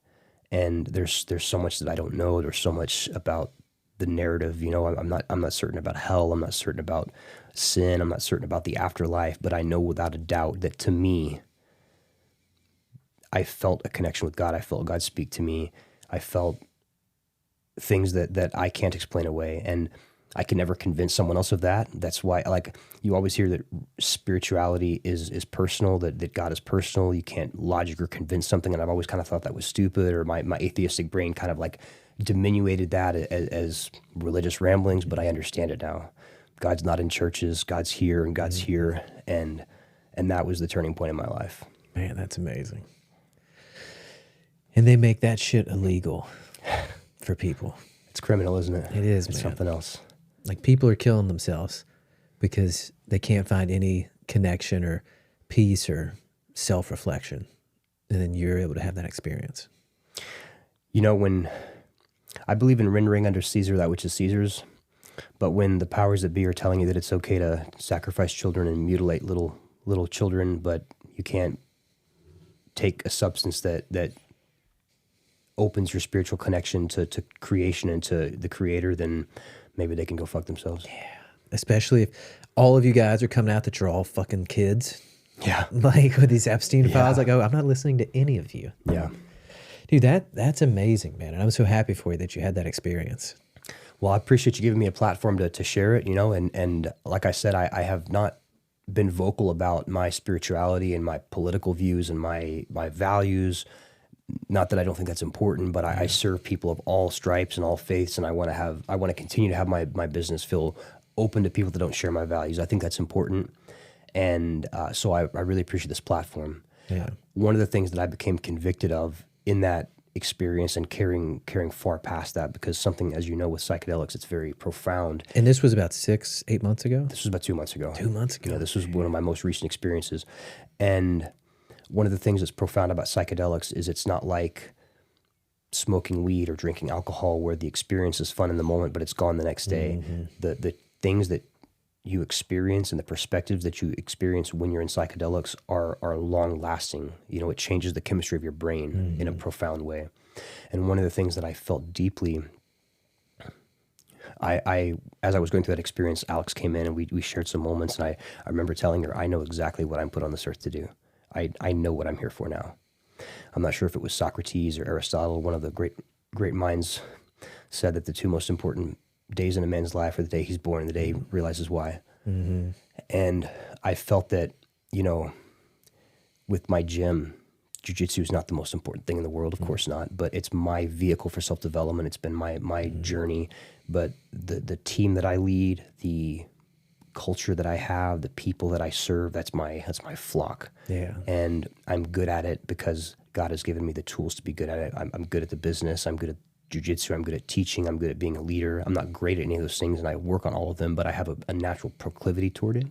And I now see that through the framework of this is the community that I'm here to serve. And so whether I'm giving someone a ride back to their house, you know, one of the young men's bicycle broke down and I gave him a ride back, and we had some good talks yesterday on the way back, or you know, following up on one of the athletes that lost their matches, or investing in these kids going to tournaments across the country and the world. These things are my ability or my ministry to serve the people around me and impact people. And you know what, I don't think that the ministry happens through church. I have some radical views about church. I'm not a fan, and maybe that's something that my heart will be convicted of later. But I feel like the community of people around us is who we're here to serve, our family and our community. And this is my community, and this is what I'm put on earth to do until God takes me in a different direction. And spreading that love, like from your heart to your flock, helping guide them, helping give them that love from you, not judging them, helping them grow. And with those near-death experiences, with the guy I had on, Mickey, and then looking into it, that's what they all say. It's like when they're dead, it's just pure love for everything. There's no shame, there's no guilt, and it's like feeling it with those experiences of the psychedelics. I've heard that your brain produces DMT. So I looked into that too. I'm curious what your thoughts are on that. So according to ChatGPT, it's a myth. I don't know. I looked into it, and the pituitary gland or the pineal gland, I think. Pineal gland, the one that's like your third eye right here. The one that's crystallized by fluoride? Yep, that one that they're trying to crystallize. It releases something when you die, but I looked into it and I was like, okay, well, are near-death experiences just that being released in the brain? But based on the case studies, and I want to have an expert on, he's like running like a case studies on these since the 80s.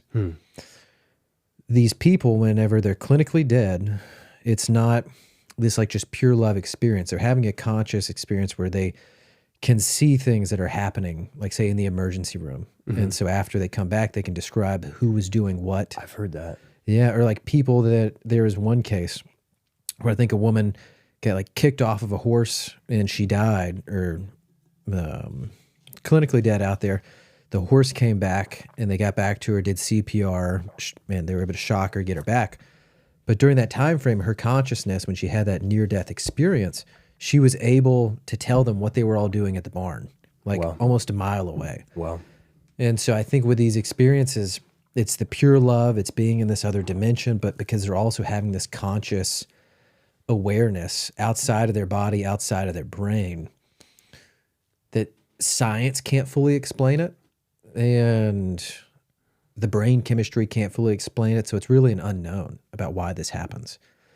But then there was another case I was looking at. She was blind. So she was born blind at birth, never had vision. She had a near-death experience, and in that, she was able to see everything in the emergency room that was happening while she was dead, and she had never seen anything, so it shocked her so much. She saw these colors, saw the people, and when she came back into her body, she was able to describe to the doctors what vision was, which should be incomprehensible for a person that's never had sight. Incomprehensible. Yeah. So she knew colors, she knew what this was, what that was, what color this was, like all of this. Wow. And so it's just so much we don't know. Wow. That's amazing. And is this an expert you said or you're going to have on the podcast? I want to have on the podcast. So he's a doctor based in, I think, Kentucky. So he is a oncologist, like a cancer doctor by trade, but he's also been running this research program for, I think, since the 80s. And he has a website. It's Near Death Experience something. But he's ran, I think, 5,000 or 6,000 case studies on like diving in and researching all these experiences all over the world, not just in America. But I don't know, experiences like that, and like I've found orthodoxy, but this experience with you, that was 2 months ago. So are you kind of reading more into Christianity, or where are you at with that right now? Are you still just kind of figuring it out as you go? You know, I have so many more questions than answers, and I pray that it's always that way. Yeah. I'll say that I have I've been reading my Bible again for the first time in years, and finding And the other Bible I saw in the backpack too. That's a good Bible. finding solace in some words of wisdom. There's so much that I don't understand, and so much that I want to learn more about. I'm not sure about. I was raised in a diehard fundamentalist church where the King James Bible was the preserved word of God. I now understand Judeo-Christianity to be a myth, and I feel like the King James Bible might be an extension of that. Explain that to people. The Judeo-Christian, why is that a myth? Oh boy. So, because it is. It's total. It is an absolute myth. So, Judaism, and I don't want to put my foot in my mouth here. As I understand it, Judaism is the practice of the Talmud of Jewish beliefs. The Talmud preaches and teaches things that are in complete contrast to Christianity. The Talmud teaches that Jesus is burning in a lake of excrement. The Talmud teaches that Jesus was a false prophet. The Talmud also teaches that, the conditions under which it's fine to rape little children and all kinds of other barbaric things that are completely out of alignment with Christian beliefs. Yep, all the transgender ideology, that's in their Talmud. Absolutely. Everything that's happening in the world today, all the evil that we see in the world and that we're, people like you and I are in disbelief about and are fighting against, is an extension of Talmudic beliefs. And the Talmudic beliefs, as I understand it currently, can be traced back to the Babylonian temple, to when in the book of Daniel, the Israelites were conquered.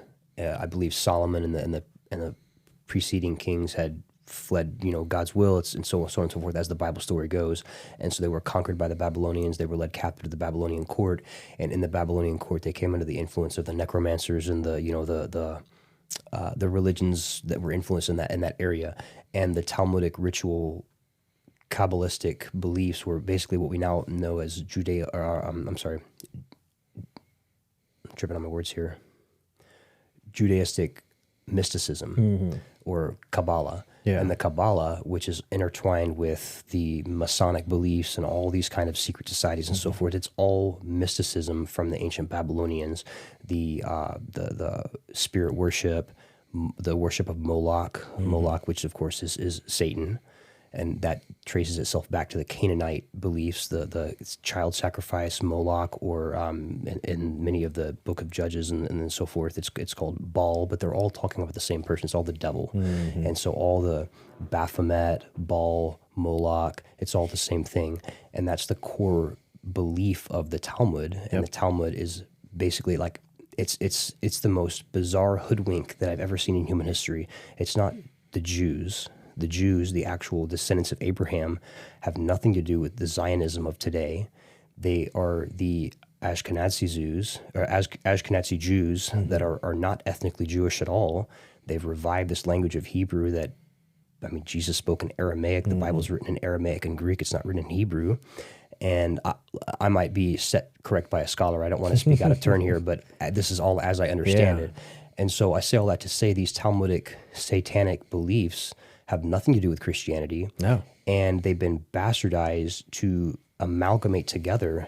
And then we've been raised, our entire civilization, from the beginning of American history, we've been taught that this concept of Judeo-Christianity, these Judeo-Christian values, this Judeo-Christian Bible, the King James Bible and so forth. And really there's nothing, they're completely dissimilar. Our Christian, please. I was going to say, because you read a lot. The power of language and tying those two words, Judeo-Christian. It's like, okay, well, really Judaism, like modern day Judaism, is almost against Christianity. They don't believe in Jesus Christ. They don't believe in the resurrection, none of that. They don't believe in anything. They view Christians as idolaters. So really, you had the line of Judaism, you had the resurrection of Christ, and now everything in that same vein is just Christian. But then if they can convince people to say Judeo-Christian, then that's that Zionism where they can then, it's like a little ladder. They can use that to then justify, we have to support Israel because now we're Judeo-Christians. We're in the same boat. But then, like you're saying, if you start looking into the Talmud, if you start looking into what they really believe about Christians, in any religion, all religions have differences, but the point of it is to be clear about the playing field. Karl Marx said, "I will conquer the world with 26 lead soldiers," meaning the letters of the alphabet. Yep. And that's exactly what's happened. To go back to the term I used earlier, it's the greatest hoodwink or the greatest smoke and mirrors misdirection that I have ever seen in history as a whole. And if you start looking into it or asking questions, you're anti-Semitic, you're a Hitler, you're a Nazi. It's like, dude, I'm just asking questions. Yes. When did just in the same way that the statistics become racist, questions become anti-Semitic, and it's funny. It's funny in a horribly barbaric way, because the Palestinians that are being murdered in what is absolutely a satanic sacrifice. Well, Netanyahu is a war criminal right now. He's not charged. only is he a war criminal, he's not Jewish. His family comes from Poland, I believe, and they changed their last name. Every prime minister of Israel that has ever been has not been ethnically Jewish, to my understanding. And the people that are being murdered in Palestine are more Jewish than the satanic bastards that are doing it, because they are not ethnically Jews. The Ashkenazi Jews were in the Khazars of Kazakhstan, I believe, and they basically integrated themselves into Judaism, and they weren't Jewish ethnically. And so now they've overtaken the Jewish movement with the Zionism. In the pre-World War II era, the actual Jewish community did not support Zionism. They did not want their own Jewish state. And the Zionists that pushed for the establishment of Israel were in the opposition of the actual Jews, and they weren't Jews. And like I said, I want to understand my facts a little better and maybe come back. Yeah, man. And dude, and we're just two dudes bullshitting and talking. Don't listen to us, dude. Do your own research at home. But dude, you're right. I mean, it is, and I feel like with Epstein, were you on supporting Trump in this last election, like wanting him to win? Absolutely. Yeah, me too. And then you start to see like, oh, wait a minute. He's like bending over for Netanyahu. We're funding this genocide in Gaza. Oh, wait, Trump might be involved with Epstein. Oh, he is involved with Epstein. Oh, he's telling us not to worry about it. It's a hoax. It was before I realized that we're the United States of Israel. Yeah. And I mean, I am actually embarrassed to say, I'm not embarrassed because I believe there's tremendous power in owning your mistakes and living in complete truth. But I was fully in support of Israel when the outset of this conflict began a few years ago. Really? So you were... I mean, I was raised in a very Judeo-Christian home, and our fundamentalist church talked all about supporting Israel, and we will bless them who bless thee and curse them who curse thee, and all this stuff, all this Zionist propaganda. And so, in my estimation, Israel was a small country surrounded by enemies. It was that land was promised them 3,000 years ago, and all this stuff. And we just don't question it. We don't question it. And I was like, hey, they deserve that. That's their ethnic home, and they're just coming back home after they've been conquered. And like the people that were there weren't really supposed to be there, or whatever. All this narrative that we're told, and then they get attacked by all these people who hate them, and they're just defending themselves, and like they have good technology, and they have a strong ally in us, and we're their only ally, and the whole world hates them, and God is on their side, and all this, even as a pretty... The whole world hates us for no reason. Really? No reason? Well, you're the face of organized crime in the world. You're the manifestation of Satanism in the world. And you're the only major nuclear power in the Middle East who won't tell everyone that they have nukes. And then, that was the starting point for me, was when I started to see the massacre. I remember even sharing at the beginning of this conflict, sharing some things about Hamas and the Israeli hostages, and like, hey, fuck Hamas. They're just defending themselves. The Palestinians are in the way, or whatever. And I am remiss to say that because I know that people saw that and probably, I wish I hadn't said that, but I didn't know better. And then you start to peel the layers back. You start to see Epstein was connected to Israel, and Ehud Barak, the former prime minister of Israel, and that one of the heads of Mossad, visited Epstein's island 37 times. He was clearly his keeper, and then you start to see the connection of the blackmail organization all over the world. You see Kanye West, who's this crazy dude talking about Nazis and talking about this and this, and then what does he say? Oh, the Jews control Hollywood. And then they cancel him from everything and cut out his deals. Because they don't control the news outlets. Nah. Then you start to see that we have Jews make up 3% of the American population, but 47% of the government, or something like that, something crazy like that. When I think it adds even more validity to your argument. And same for me. Maybe 2 or 3 years ago, I was in the same mindset I was indifferent to Israel. I was even thinking about I wanted to get deeper in my faith in Christianity. And so I was like, okay, what's the closest, like truest religion? Well, is it Judaism? Because it's like the oldest. Maybe I should convert to Judaism. This was like 3 years ago. And so I was like looking into it, and then I realized that is not it at all. But same thing, I had no idea because we're fed this shit ever since we were kids as Christians. And then, yeah, you get older and you realize it's the exact opposite.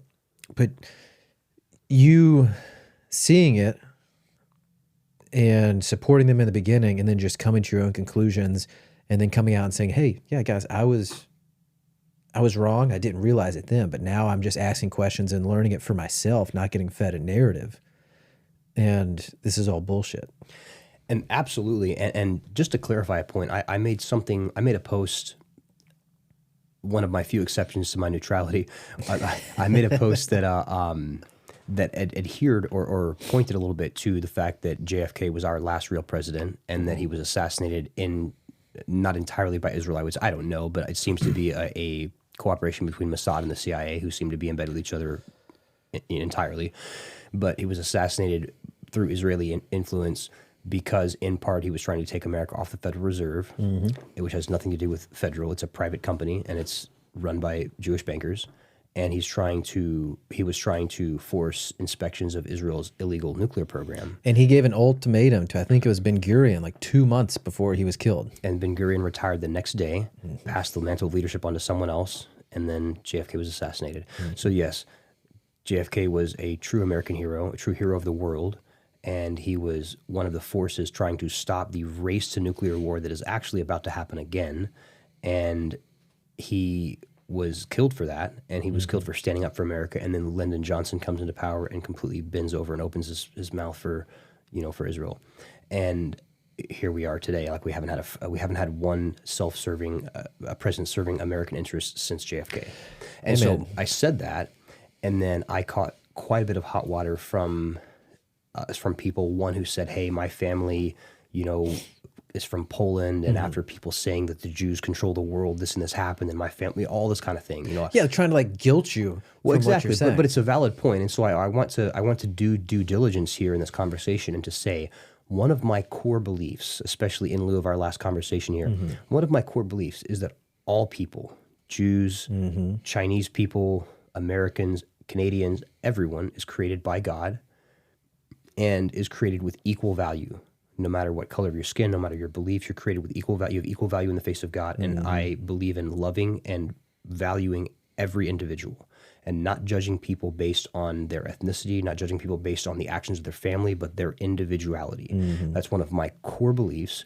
And that is one of the cornerstones of Western civilization, which is why it's under attack. It has been since the First World War, which was the beginning of this chain of causality to destroy Christian civilization. And then they manipulate people with this guilt shame thing, trying to say a blanket for just sticking out for facts, like pointing things out like, hey, this is not good for society. This isn't good for America. These are the lines. But the second you criticize a foreign government, then you must be a hateful person. Yeah. So I say that to say one of my core beliefs is that each person has their own individuality and is created by God with equal value to me and everyone else. I don't judge the Jews. I don't judge everyone of any population or group. What I'm pointing out, or what I'm seeing, is that the pattern of a subset of the Jews, and I don't believe it's people of traditional Jewish ethnicity. I think it's quite the opposite. I think it's a group that has infiltrated Judaism with a false set of beliefs that is not true Judaism, true Abrahamic Judaism, and using it as a cover. Absolutely, not Abrahamic descendant, not Abrahamic beliefs. They've infiltrated from the outside. They're not ethnically Jews. They're not ethnically Jewish beliefs. And they are using that as a cover so that if you criticize one, you're pointing at the other one. Well, that's like Ted Cruz. I mean, everybody's seen the interview with Tucker Carlson and Ted Cruz. And the moment Tucker starts talking about AIPAC, a foreign government lobby, Ted goes straight to, so why are we talking about the Jews? He's like, dude, I haven't said anything about the Jews. I'm talking about a foreign government. Exactly. Have you seen the latest? It was just a few days ago now. They released, I think the Justice Department or somebody released some more Epstein emails. Yes. And it says that, I think in 2017, November, when Trump was president, he had Thanksgiving dinner. His first Thanksgiving dinner in the White House with Jeffrey Epstein. Was that hoax? I heard that was a hoax. I don't know for sure. I heard that was a hoax. I would believe it. I heard that was a hoax. I did see the emails of the Secretary of Defense or something like that being said, hey, sent me a picture with a child, make me smile, or something fucked up like that. I know. I wish we got to get I could completely believe the other thing. I heard that was a hoax, but prove me wrong. I could completely believe it. We'll look it up after and see. We'll add it in. Jamie. I know. We'll add it in. We need a TV right here. But I heard that he had Thanksgiving dinner with Epstein, and whether that's confirmed or not. And then another report that I think this was in emails whenever Epstein was in jail, maybe 2018, that he was talking about Trump was there when some of the victims were at either his apartment in New York or somewhere allegedly, and that Trump knew about it. And he was like the dog that hadn't barked yet, referring to Trump. Like he knew about this. So saying this, that we're kind of splitting hairs, but the big fact is that Trump was for sure in some way involved or in the orbit of Epstein. And whether he was, I don't know if he was actually compromised and like partaking in what Epstein was doing, or if he was just maybe a co-facilitator of like venues or things, or if he was just in that. Because I feel like he was too big of a person to be caught up in the blackmail, but maybe he could have been like an asset working adjacent with him, or he just knew of it. And so now his association, just being associated in that orbit, he's trying to kill it. Because it was just a few months ago, he's saying this is a Democrat hoax. Oh, yeah. If you want to believe it, I don't need your support. It's like, bro, what are you talking about? Almost every government in the world is a bipartisan construct, in our case, Democrat and Republican, that contend over values or contend over issues that relate to the people, neither of which actually represents the people of that country. Almost every country in the world is this way. And they keep the people distracted by fomenting them against each other. And in the meantime, behind the scenes, both parties agree on the important issues, and they serve the interests of the globalists that are controlling the world governments. And that is a fact. And the real powers at play that actually control the world are the Rothschilds, which is the Jewish banking conglomerate, and some other shadowy figures like that. And all the decisions that affect the world are made by these people, not by President Trump and, Keith Starmer and, the numbnuts that's driving the UK into oblivion right now. Because you see, like, as soon as Trump gets into office, he says he's going to do all this shit, but then Netanyahu comes in, they roll out the red carpet, and maybe he's one of the higher-ups over him. Obviously he is. But those people behind the scenes, Absolutely. like, we're seeing it with Trump. He talked this big game, the golden age of America. And now what do we get? 50-year mortgages, the Epstein files coming out. And then property tax after the mortgage. Yeah. Well, Jeffrey Epstein, as I understand it, was a slip up by, you can call it the deep state, which is a it's a term that's intentionally misdirected to make us sound like fringe conspiracy theorists, but you can find a better term, but it relates to the truth. There's a shadowy, seldom seen orchestration behind the scenes that calls all the shots. That is not the people that are put in our attention. But Jeffrey Epstein was a pierce of that veil. It was a look into the actual world that runs this. And Jeffrey Epstein was not simply a pedophile. Is he a pedophile? Absolutely. But Jeffrey Epstein was not simply a pedophile. He's a security asset. He's an intelligence asset by that deep state, by the Israeli government. And perhaps he didn't work only for the Israeli government. Probably the CIA too. Well, it's all the same. It's all in bed together. And Jeffrey Epstein was a asset that facilitated connections between people, between the State Department of this person or this country and this country, that handles one of the sexual blackmail sides. There's also, there's certain people that would be influenced in the circle of a Jeffrey Epstein, like politicians, like scientists, all the parties that he had at the. Dude, they said Stephen Hawking was like on the island. Well, that's the thing, is like he would throw parties at his island. It wasn't just that they were coming out and banging kids. Yeah. It's that if you were a scientist who doesn't, I don't know, get out and hang in the same circles as Donald Trump, and then a billionaire playboy invites you to his Caribbean mansion and you get to party with other people and hang out and like have a gathering, he's facilitating connections. Yep. And that's one hub. Then you have hubs like in Hollywood that, the kind of the Diddy stuff. That's a whole other circle. Justin Bieber's not maybe going to be in the same circle as a Donald Trump or as a Prince Harry, but they have different hubs, as I understand it. These little blackmail and control Absolutely. rings. And then they get to choose who ascends into the spotlight because we can control you on a leash. Absolutely. Absolutely. And people have always been ostracized and blacklisted as fringes if they ever start to speak about this. Like Kanye West is a great example, and other people like the chess prodigy who moved to Iceland and went crazy, Bobby Fischer. I haven't heard about that. So Bobby Fischer, one of the greatest chess world champions in our time, during the Cold War, he won the world championships against the Russian player, and wrestling and chess were the two national pride things between the Russians and the Americans. So Bobby Fischer in the 70s or 80s or something like that won the world championships in chess against the Russian player, against Garry Kasparov, I believe. And then later he goes crazy. He's an anti-Semite. He moves to Iceland, starts talking about how the Jews run the world. I remember seeing a video of him talking on the streets in Iceland and thinking, you know, he's gone loony because that's the narrative they pushed. And now you see, oh, he's just one of those people that they put out like Kanye. They completely destroyed. Jeffrey Epstein was the piercing of that veil. He was a peeling back where people started to see, oh, this is what's happening. And it's like the clear hypocrisy, because it's like the Epstein thing, the Gaza genocide, like all of this is now in the forefront of the American psyche. And people that are kind of open to the idea that they might have been wrong and like challenging their beliefs are seeing it. And they're like, wait a minute.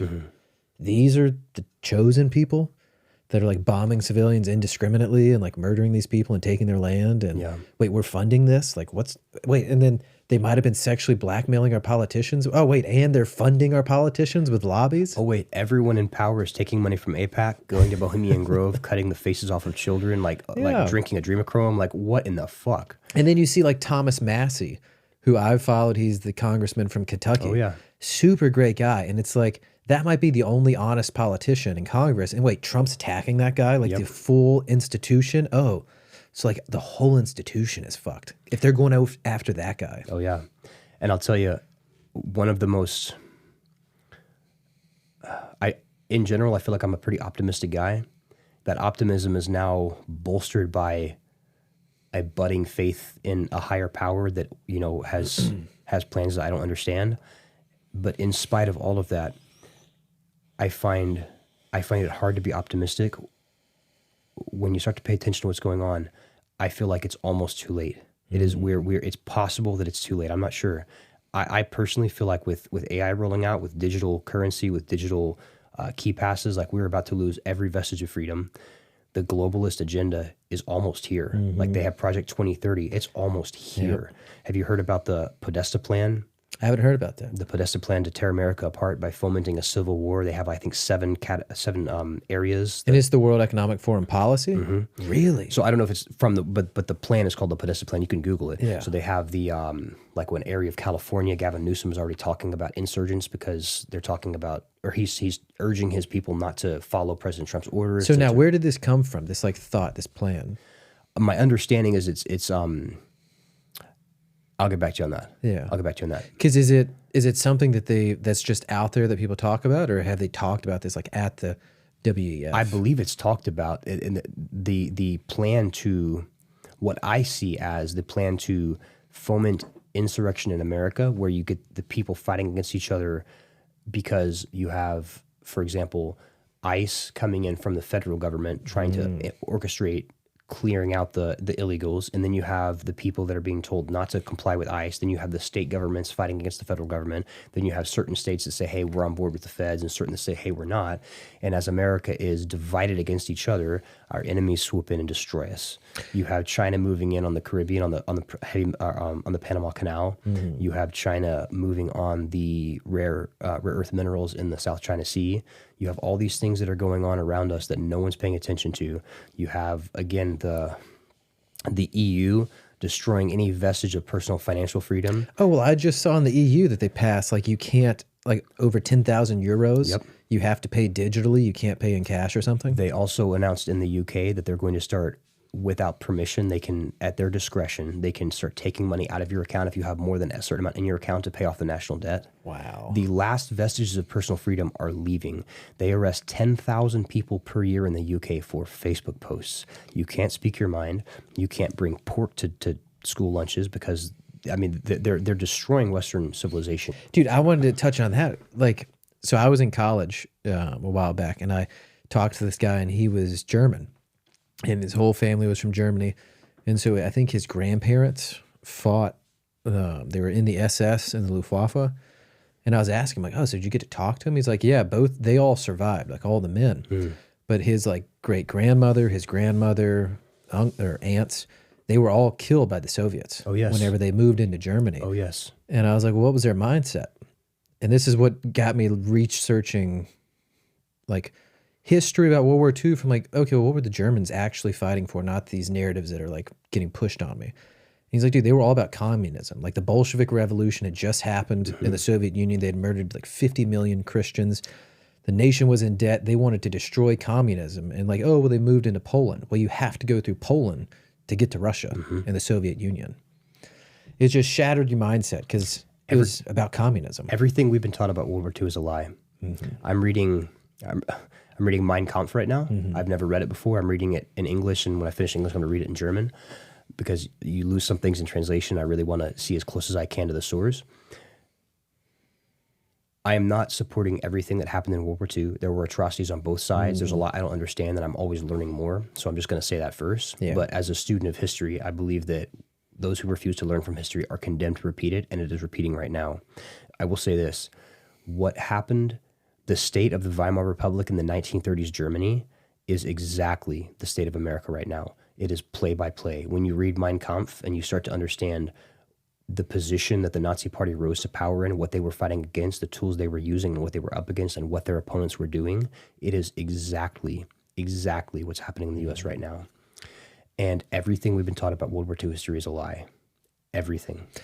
Yeah. I mean, and again, like what you said, it's understanding history, right? Like if we wanted to read Pol Pot's writings or Stalin's writings, just to better understand the frame of history and these people's mindsets so we know it, no one would even bat an eye. Yep. But then you talk about trying to just understand, okay, well, what were the Germans thinking?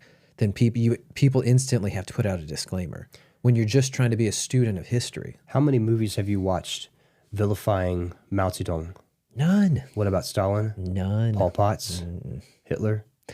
More than you can count. Hundreds. Dude. Yep. Hundreds. I grew up in, the post Saving Private Ryan era. So there was like Medal of Honor and Band of Brothers and, Saving Private Ryan and Call of Duty and like, shoot, fucking awesome games and movies. I love them.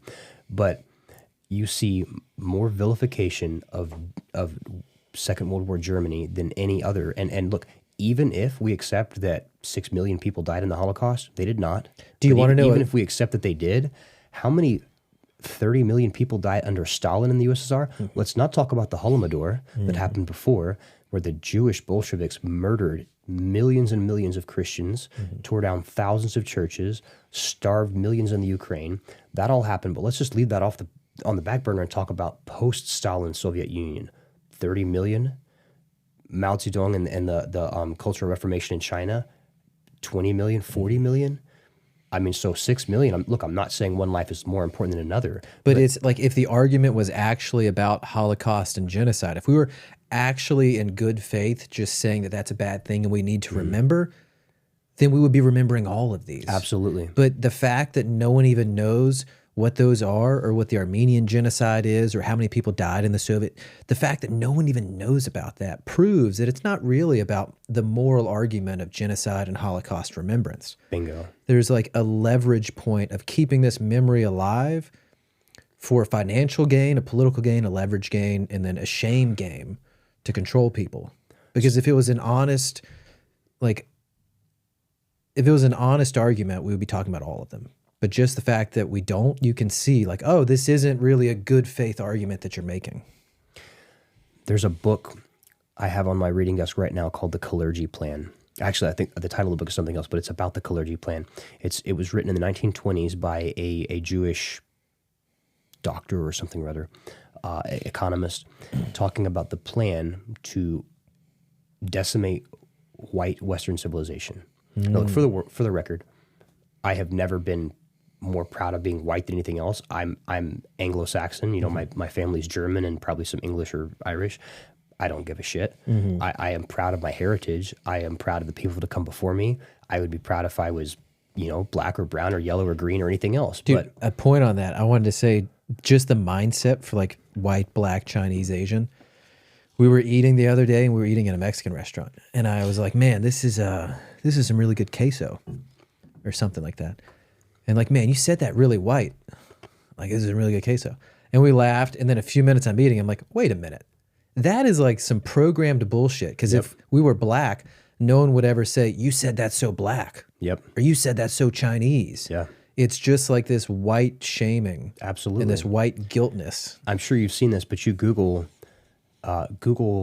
Hispanic pride, Google Asian pride, and Google Black pride, and each one of them will say a positive movement celebrating the virtues of African American culture or Black culture or Hispanic culture. Google white pride, a racist nationalist. Look, like I said, I'm not particularly proud to be white over anything else. I don't think I'm better or worse than anything else. I'm proud of my ancestors, and I hope you are, and I hope everyone else is.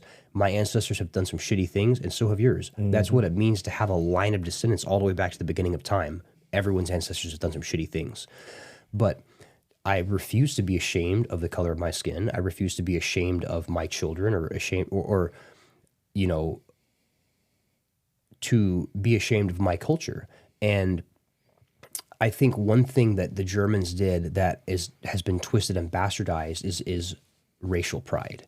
And what I have to be very careful talking about this, and maybe I'm writing my political suicide by saying this right now and this going on. And again, I don't think I don't really care. I could have been born any other color and been fine. Firstly, I don't think of it as separate races. We're all the human race. I'm not saying that in a cliche way. I genuinely believe that. It's one of my core beliefs. But so it deserves a better term than racial, but maybe tribal would be a better way of saying.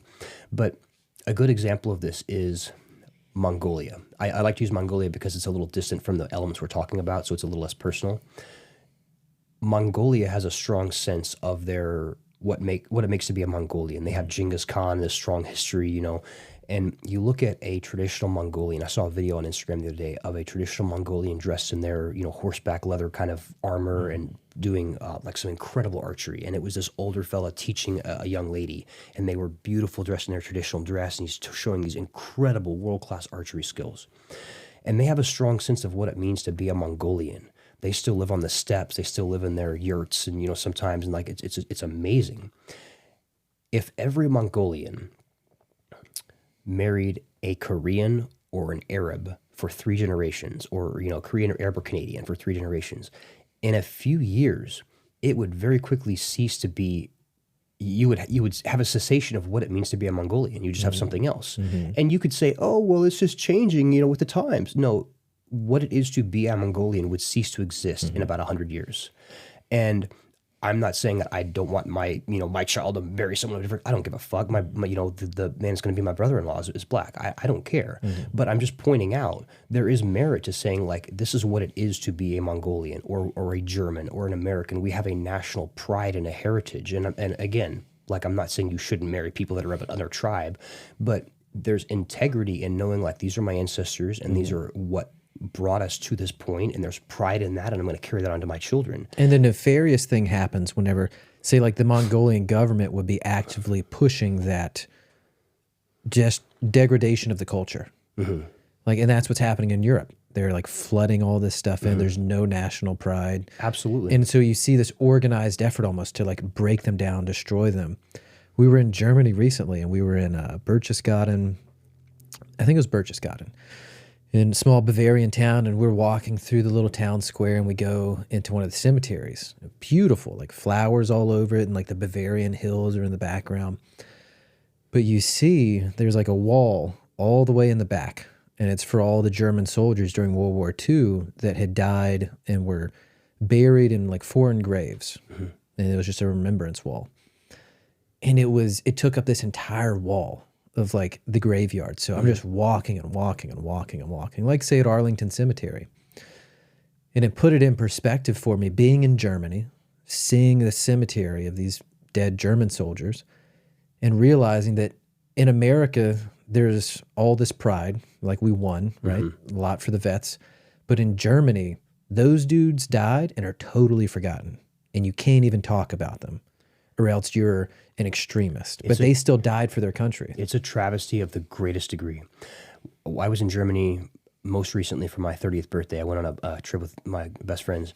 We traveled to Germany, did some jiu-jitsu, taught some seminars, and we were in Munich at the end of the trip, and I got a tattoo of a German flag on my side. You know, my great-grandparents immigrated from Germany. I've always had, you know, as I mentioned earlier, I always had a tremendous amount of pride in my German heritage.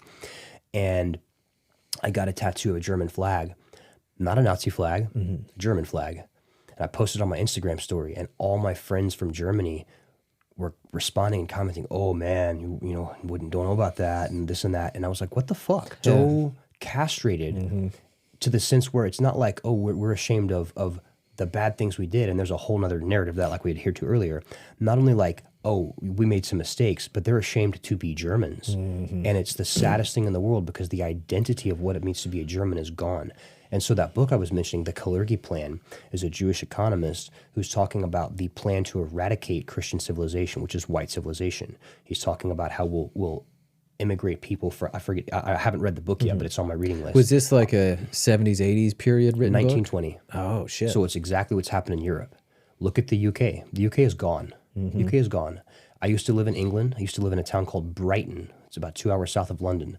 The mayor of Brighton today can barely speak English. I think he's Pakistani. He can barely speak English. That's crazy. The average school in Britain, look at the ethnicity of the school. There are more people that don't speak English than do speak English. And it's not like, oh, that's a positive thing. We're integrating culture. They're losing the identity of what it means to be a British. And so to go back to what we talked about with a little bit of national identity and pride, I'm not at all saying people shouldn't immigrate or come and integrate into our society. But a great example of this is all of our monuments. Remember a couple of years ago with Antifa and all the bullshit, we had people tearing down monuments and spray painting and you know, attacking all the Civil War, even the presidents, like George Washington, Jefferson, like. So how about this? If you've been here for 10 years, shut the fuck up. My ancestors fought in that war. It doesn't matter what side they were on. That's my heritage. Shut the fuck up. I don't care what you think. It's not your history. You're a guest here. You're a visitor here. I'm not saying you can't be an American and integrate and become a citizen. This is not your history. This is my story and my family's story and my heritage. I don't give a fuck what you think. And you don't get to stomp your feet until they take it down. Yeah, you don't get to come here and pitch a fit and spray paint on my ancestors' monuments and heritage, whether you agree with it or not. It's not your history. Shut up. Dude, and I'm reading a book right now from the German perspective. I think it's by David Irving, a British historian. And he's laying out, I mean, in World War I, the Treaty of Versailles, the whole point to that was to castrate Germany, make sure they can never be a power again, put all the blame on them for World War I, all the war debt on them. They assumed all of the guilt. And so trying to just completely neuter them and tear them apart. And that sent Germany down the downhill spiral. Hitler came to power. But then after World War II, they did the same thing again. But they fractured, like in Germany, you're probably more familiar with it than I am. There's like 7 different parties in Germany, like the Christian Democratic Party, like all these things. But they did, the Americans in Europe, they essentially restructured the government of Germany. So they rewrote like the education system, they rewrote the government structure, everything to kind of do what they've done, to demoralize Germany, to take away that national identity and make them a European Union. Like there's no individual German identity anymore. And you see that, like they've totally destroyed, or not destroyed, but they've totally castrated any, like America, you have American pride. That's, like you were saying, it's foreign in Germany or Europe. I would even say we lack it in America. And you know, there's something beautiful about when a country associates a paternal or maternal identity with when a people associate a maternal or paternal identity with their country. In Russia, it's the motherland. In Germany, pre-World War II, we would say für Volk und Vaterland, for people and for country, or for fatherland.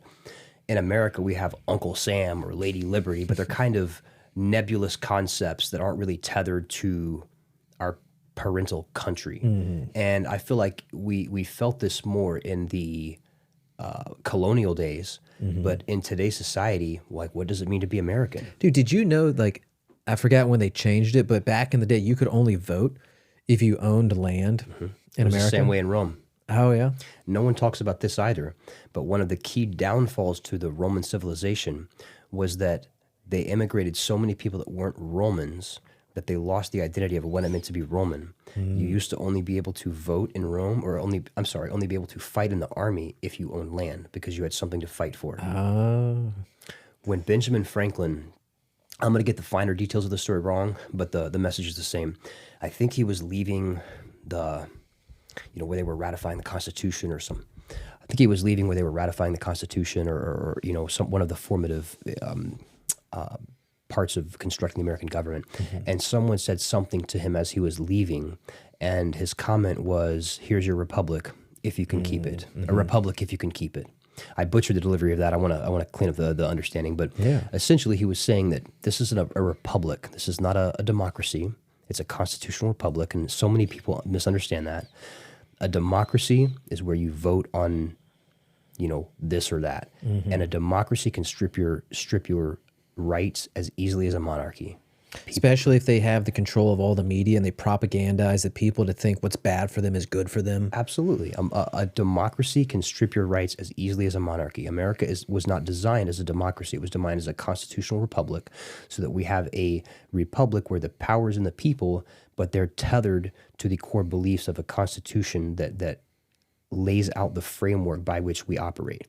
And what Benjamin Franklin understood and what our founding fathers understood, and they have been slandered as a bunch of racist old men that had a couple good ideas, and that's not the case at all. What Benjamin Franklin understood and our founding fathers understood is, in order to preserve this unique style of government, the people must be involved in their own governance. You cannot have a government where you outsource your governance to elected officials only. If you are not actively involved, then it falls apart, because those interests descend into what we have today, which is an oligarchy. We operate in an oligarchy where our elected officials answer not to their constituents, but to the billionaires and to the bankers and to the blackmailers that hold their balls, and not at all to the constituents, the people that voted them to power. In the colonial days, the farmer and the blacksmith and the clerk and the silversmith, they were involved in the legislation of their town body, and then their state, and then their federal government. And nowadays, who knows who the governor of Franklin is? Who's the sheriff here? And most people probably don't even understand how government works. Yeah. Like, I bet you could go out there and 80% of people don't know the 3 branches of government. Absolutely. And because they just don't teach it. Again, this was maybe a year ago. I was talking to a guy a lot younger than I did. He had just recently gone through high school and was in college. And I'm like, so what history did you take? And this was out west. And he's like, oh, history was an elective in high school. And I'm like, what? And he's like, yeah, we took a British history, and that was all we needed, and the rest were electives. We didn't have to take it. Someone should be tarred and feathered for that. So they're not even teaching kids history. They're not teaching you taxes. They're not teaching you how the government works. I swore that I would never homeschool my children because I had a pretty negative experience. Well, I perceived it as negative. There were negative side effects, but it didn't make me an effeminate socialist. So, and now you're like, if anybody's going to radicalize my kids, it's going to be me. By God, I will never put my children in public school. My lady and I are so intentional about homeschooling our children and giving them, a better version of homeschooling than I had. Yeah. They're going to grow up, as long as the world hasn't gone to shit in 5 years, they're going to grow up traveling the world. They're going to grow up learning how to work on a farm. They're going to grow up in the jiu-jitsu gym with me. They're going to grow up and be better than I am. But they will never be in public school. Dude, it's propaganda. I forgot who said it, but I think it was John Lovell. I heard him say it. He's like, if you send your kids off to Caesar, don't be surprised when they come back as Romans. Amen. Amen. My goodness. So who do you think wins the presidency after Trump? What do you think, how that shakes out? What do you think? I think we stand on the brink of a revolution. I think that... I think that the deep state's next puppet is J.D. Vance. I liked J.D. Vance a lot when I also liked Trump a lot, because I saw them as not only the lesser of two evils, but people that seemed to have our interests at heart, and that's clearly not the case. They're clearly operating the interests of Israel, Trump and Vance both. I would be very interested to see what shakes out with, and I'm not saying these people have leadership capacity or interest. I have no idea, but just the people that I look to the most right now that are speaking the truth. I see Nick Fuentes, Tucker Carlson, and Candace Owens, and I wonder what happens, with those three or who they choose to endorse. I think what we need is a complete revision of the American political body from top to bottom. Yeah, because the Democrats and Republicans, like, it's a uniparty, and they're all captured. Yep. And then you, like, the boomer generations are brainwashed into, because they don't, like, they get all of their information from Fox News or CNN. Yeah. And they don't, nothing else. I remember, off topic, but I was talking to a family member a few weeks ago. Oh, boy. And we were having the conversation about Jeffrey Epstein and Trump. And they get all their news from Fox News and like Newsmax and shit. And I was talking to them and I was like, they're like, well, who cares if Trump was involved in Epstein? Like, who cares about that? Like, it's just like a hoax or something. Like, even if he was just a weird guy. And I forgot what they said, but it was like verbatim talking points from Fox News passed down from the White House. And I was like, you realize what you're saying, right? You're a Christian. You're supposed to be a Republican. Yeah. And this guy might be involved with like a child trafficker blackmailer. Yeah. But it's no big deal. But it's because like they get all of their news source from this propaganda outlet. Yeah. And then they don't question that loyalty to the person, because then people in the party, like the Communist Party, they'll ostracize you if you just question anything about the party. It's, man, we could take this direction and take this conversation in 10 different directions. One of the reasons that happens and people kowtow to what they're being told is because our society of men and women has been absolutely castrated on a chemical level. Our men have low testosterone. Our women are on birth control that fucks up their hormones and their connection with nature, their connection with each other, men and women both, not just women. You know, we're inundated with not only a numbed by weed and substances and pornography. Our hormones are tanked by the things that we're eating, by the environment that we're in. We have the chemtrails, which is not a conspiracy theory. Like, this is absolutely factual. Oh yeah, I saw you read about that recently. So what's going on with that? I'm not up to date. I posted in my Instagram story. It was one of Tucker Carlson's most recent interviews with a subject matter expert, someone who has a background in environmental law or something like that, and he's been tracking for years and years the particles in the environment. He has, I think, a self-sustainable solar farm, and so he was seeing that he's getting so much less solar energy, and so he started to document and see what's coming out of the chemtrails, and seeing that they're intentionally spraying aluminum and these toxic things they've been spraying for like 60 years. And he talked about how the plankton population, the bug population, the bee population is down 70-90% in the last couple of decades. Like, life on Earth could be about to end. And this is like, anyone watching this, you're not radical enough.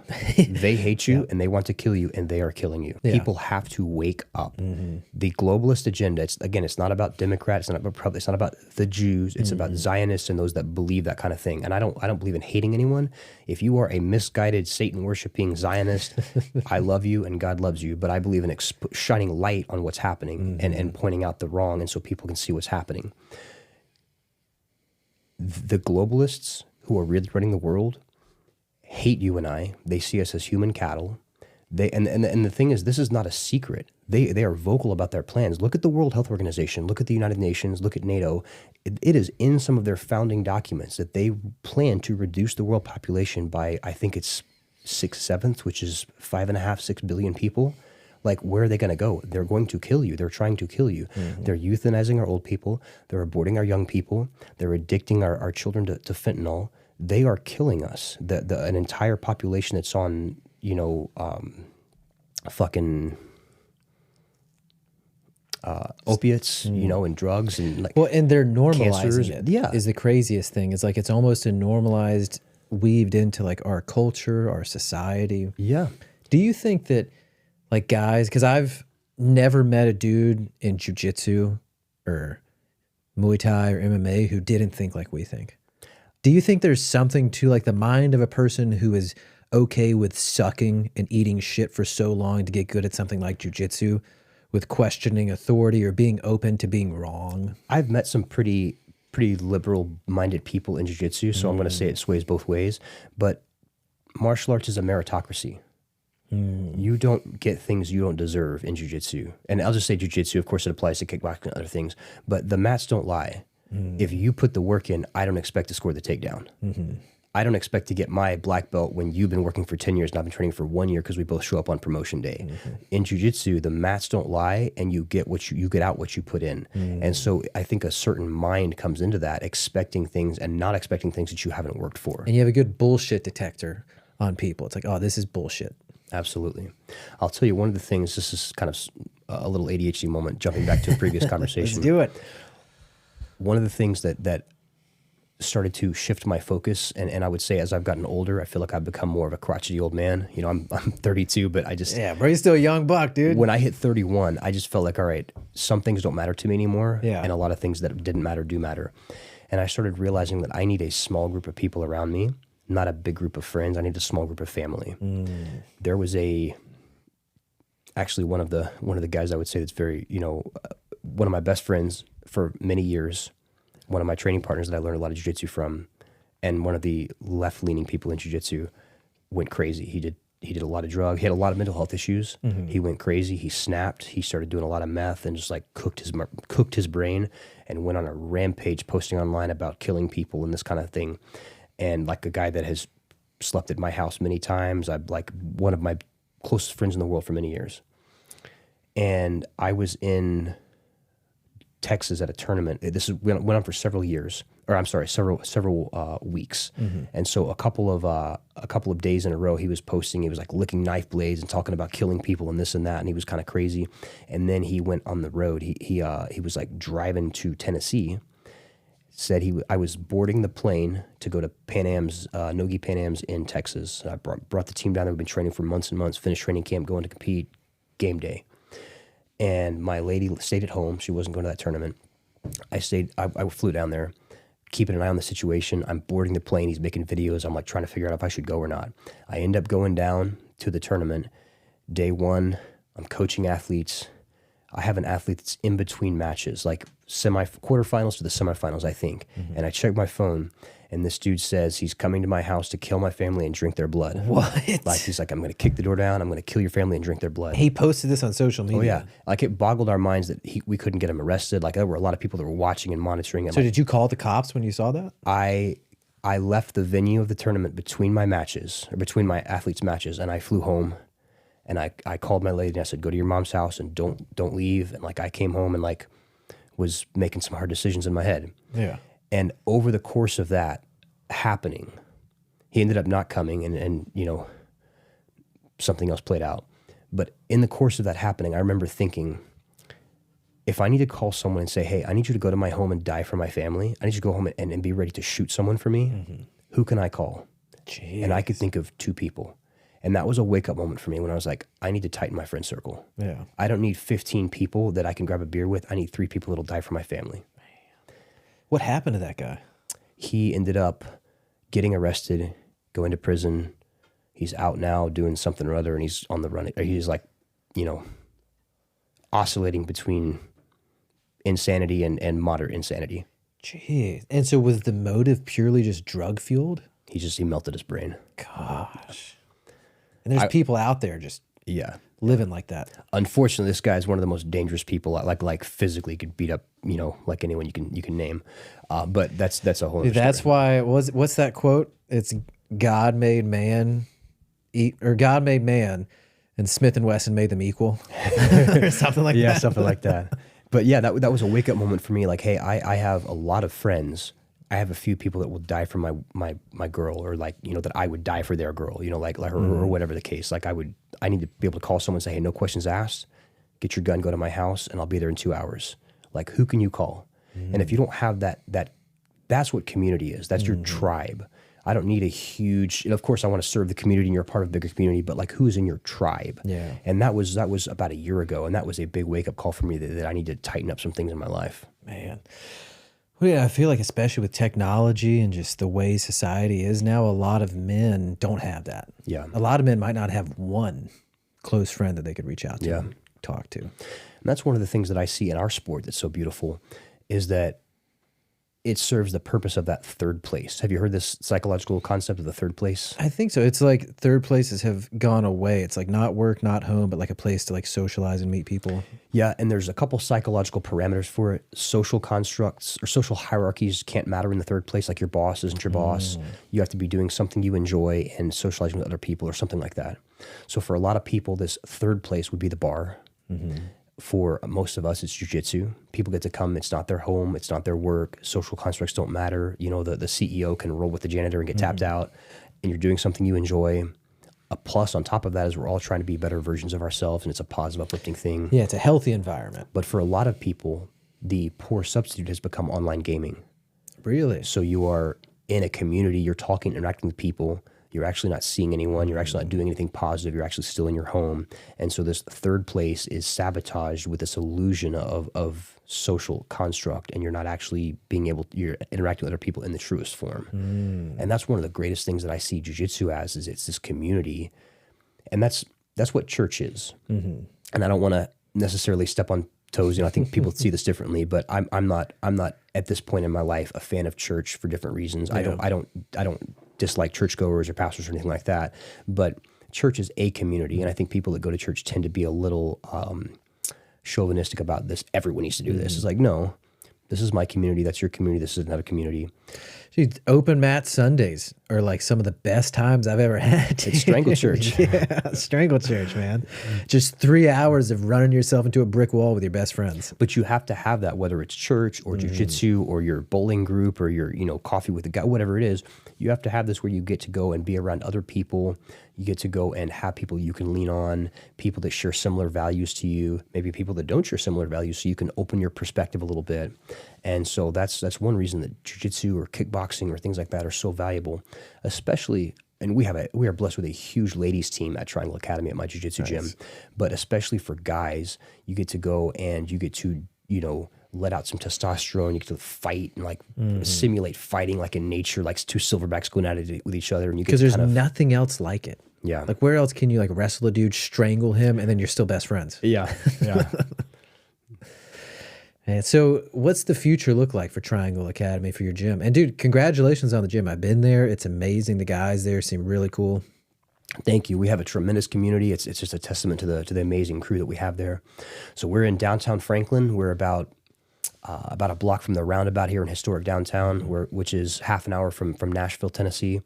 So we have a great competition team, our varsity squad of professional athletes that move here to train at Triangle full-time. And that's the team I was mentioning earlier. We go all over the world competing. And then outside of that, we have almost 400 students. So we have a huge base of non-competitors, of everyday Joes, moms and dads and kids that train and are a part of that culture. And we do jiu-jitsu, judo, wrestling, and kickboxing. So And when did you start the gym? 2018.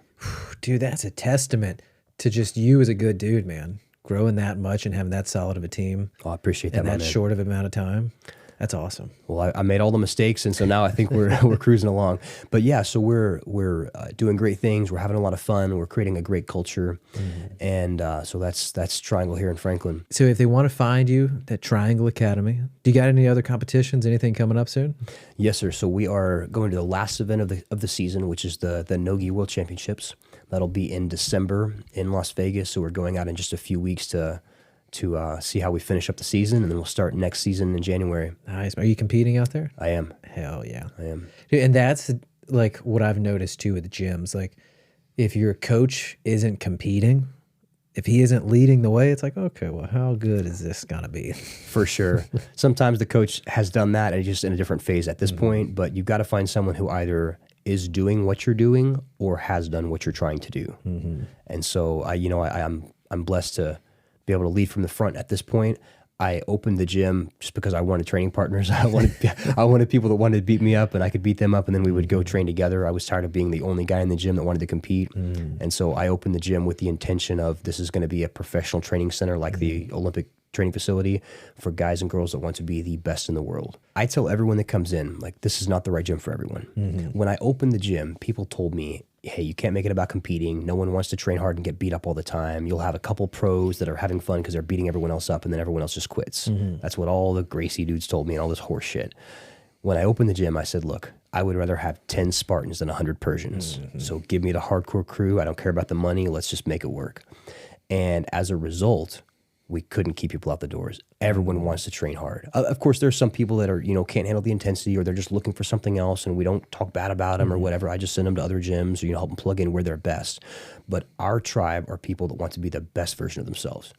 And so I tell everyone, this is not the right gym for everyone. I don't care if you ever want to compete or not, but this gym exists for the people that do want to be the best in the world. So you're going to be a part of that vision. And it's much better to set that bar high and then let people land where they land. Set the bar high and explain the expectation in the beginning. So I say, listen, I ask 2 things of you when you sign up.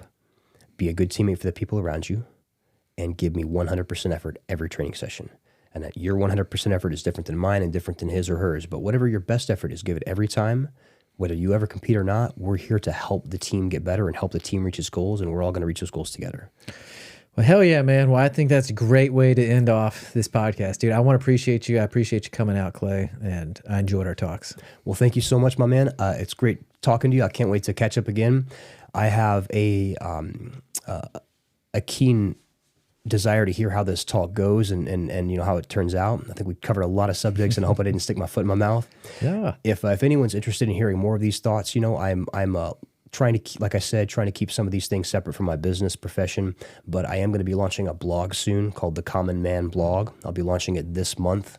And so I'll just be sharing not only political things and spiritual things, but I'll also be sharing book reports. I read voraciously, so I'll be sharing breakdowns of books that I read, breakdowns of places that we travel to, some of the cool cities we get to visit, thoughts like this, and so on and so forth. So if you find me an insufferable idiot, then just sign off. But if you're interested in hearing more about this, then I'll be posting a blog and having an Instagram and a newsletter for that will be disseminating more of this information, these thoughts. Right. And what was the name of that again? It'll be called the Common Man Blog. The Common Man Blog. We'll be sure to check it out. All right, Clay. Thank you, man. Corey, thank you, my friend. All right. Bye, everybody.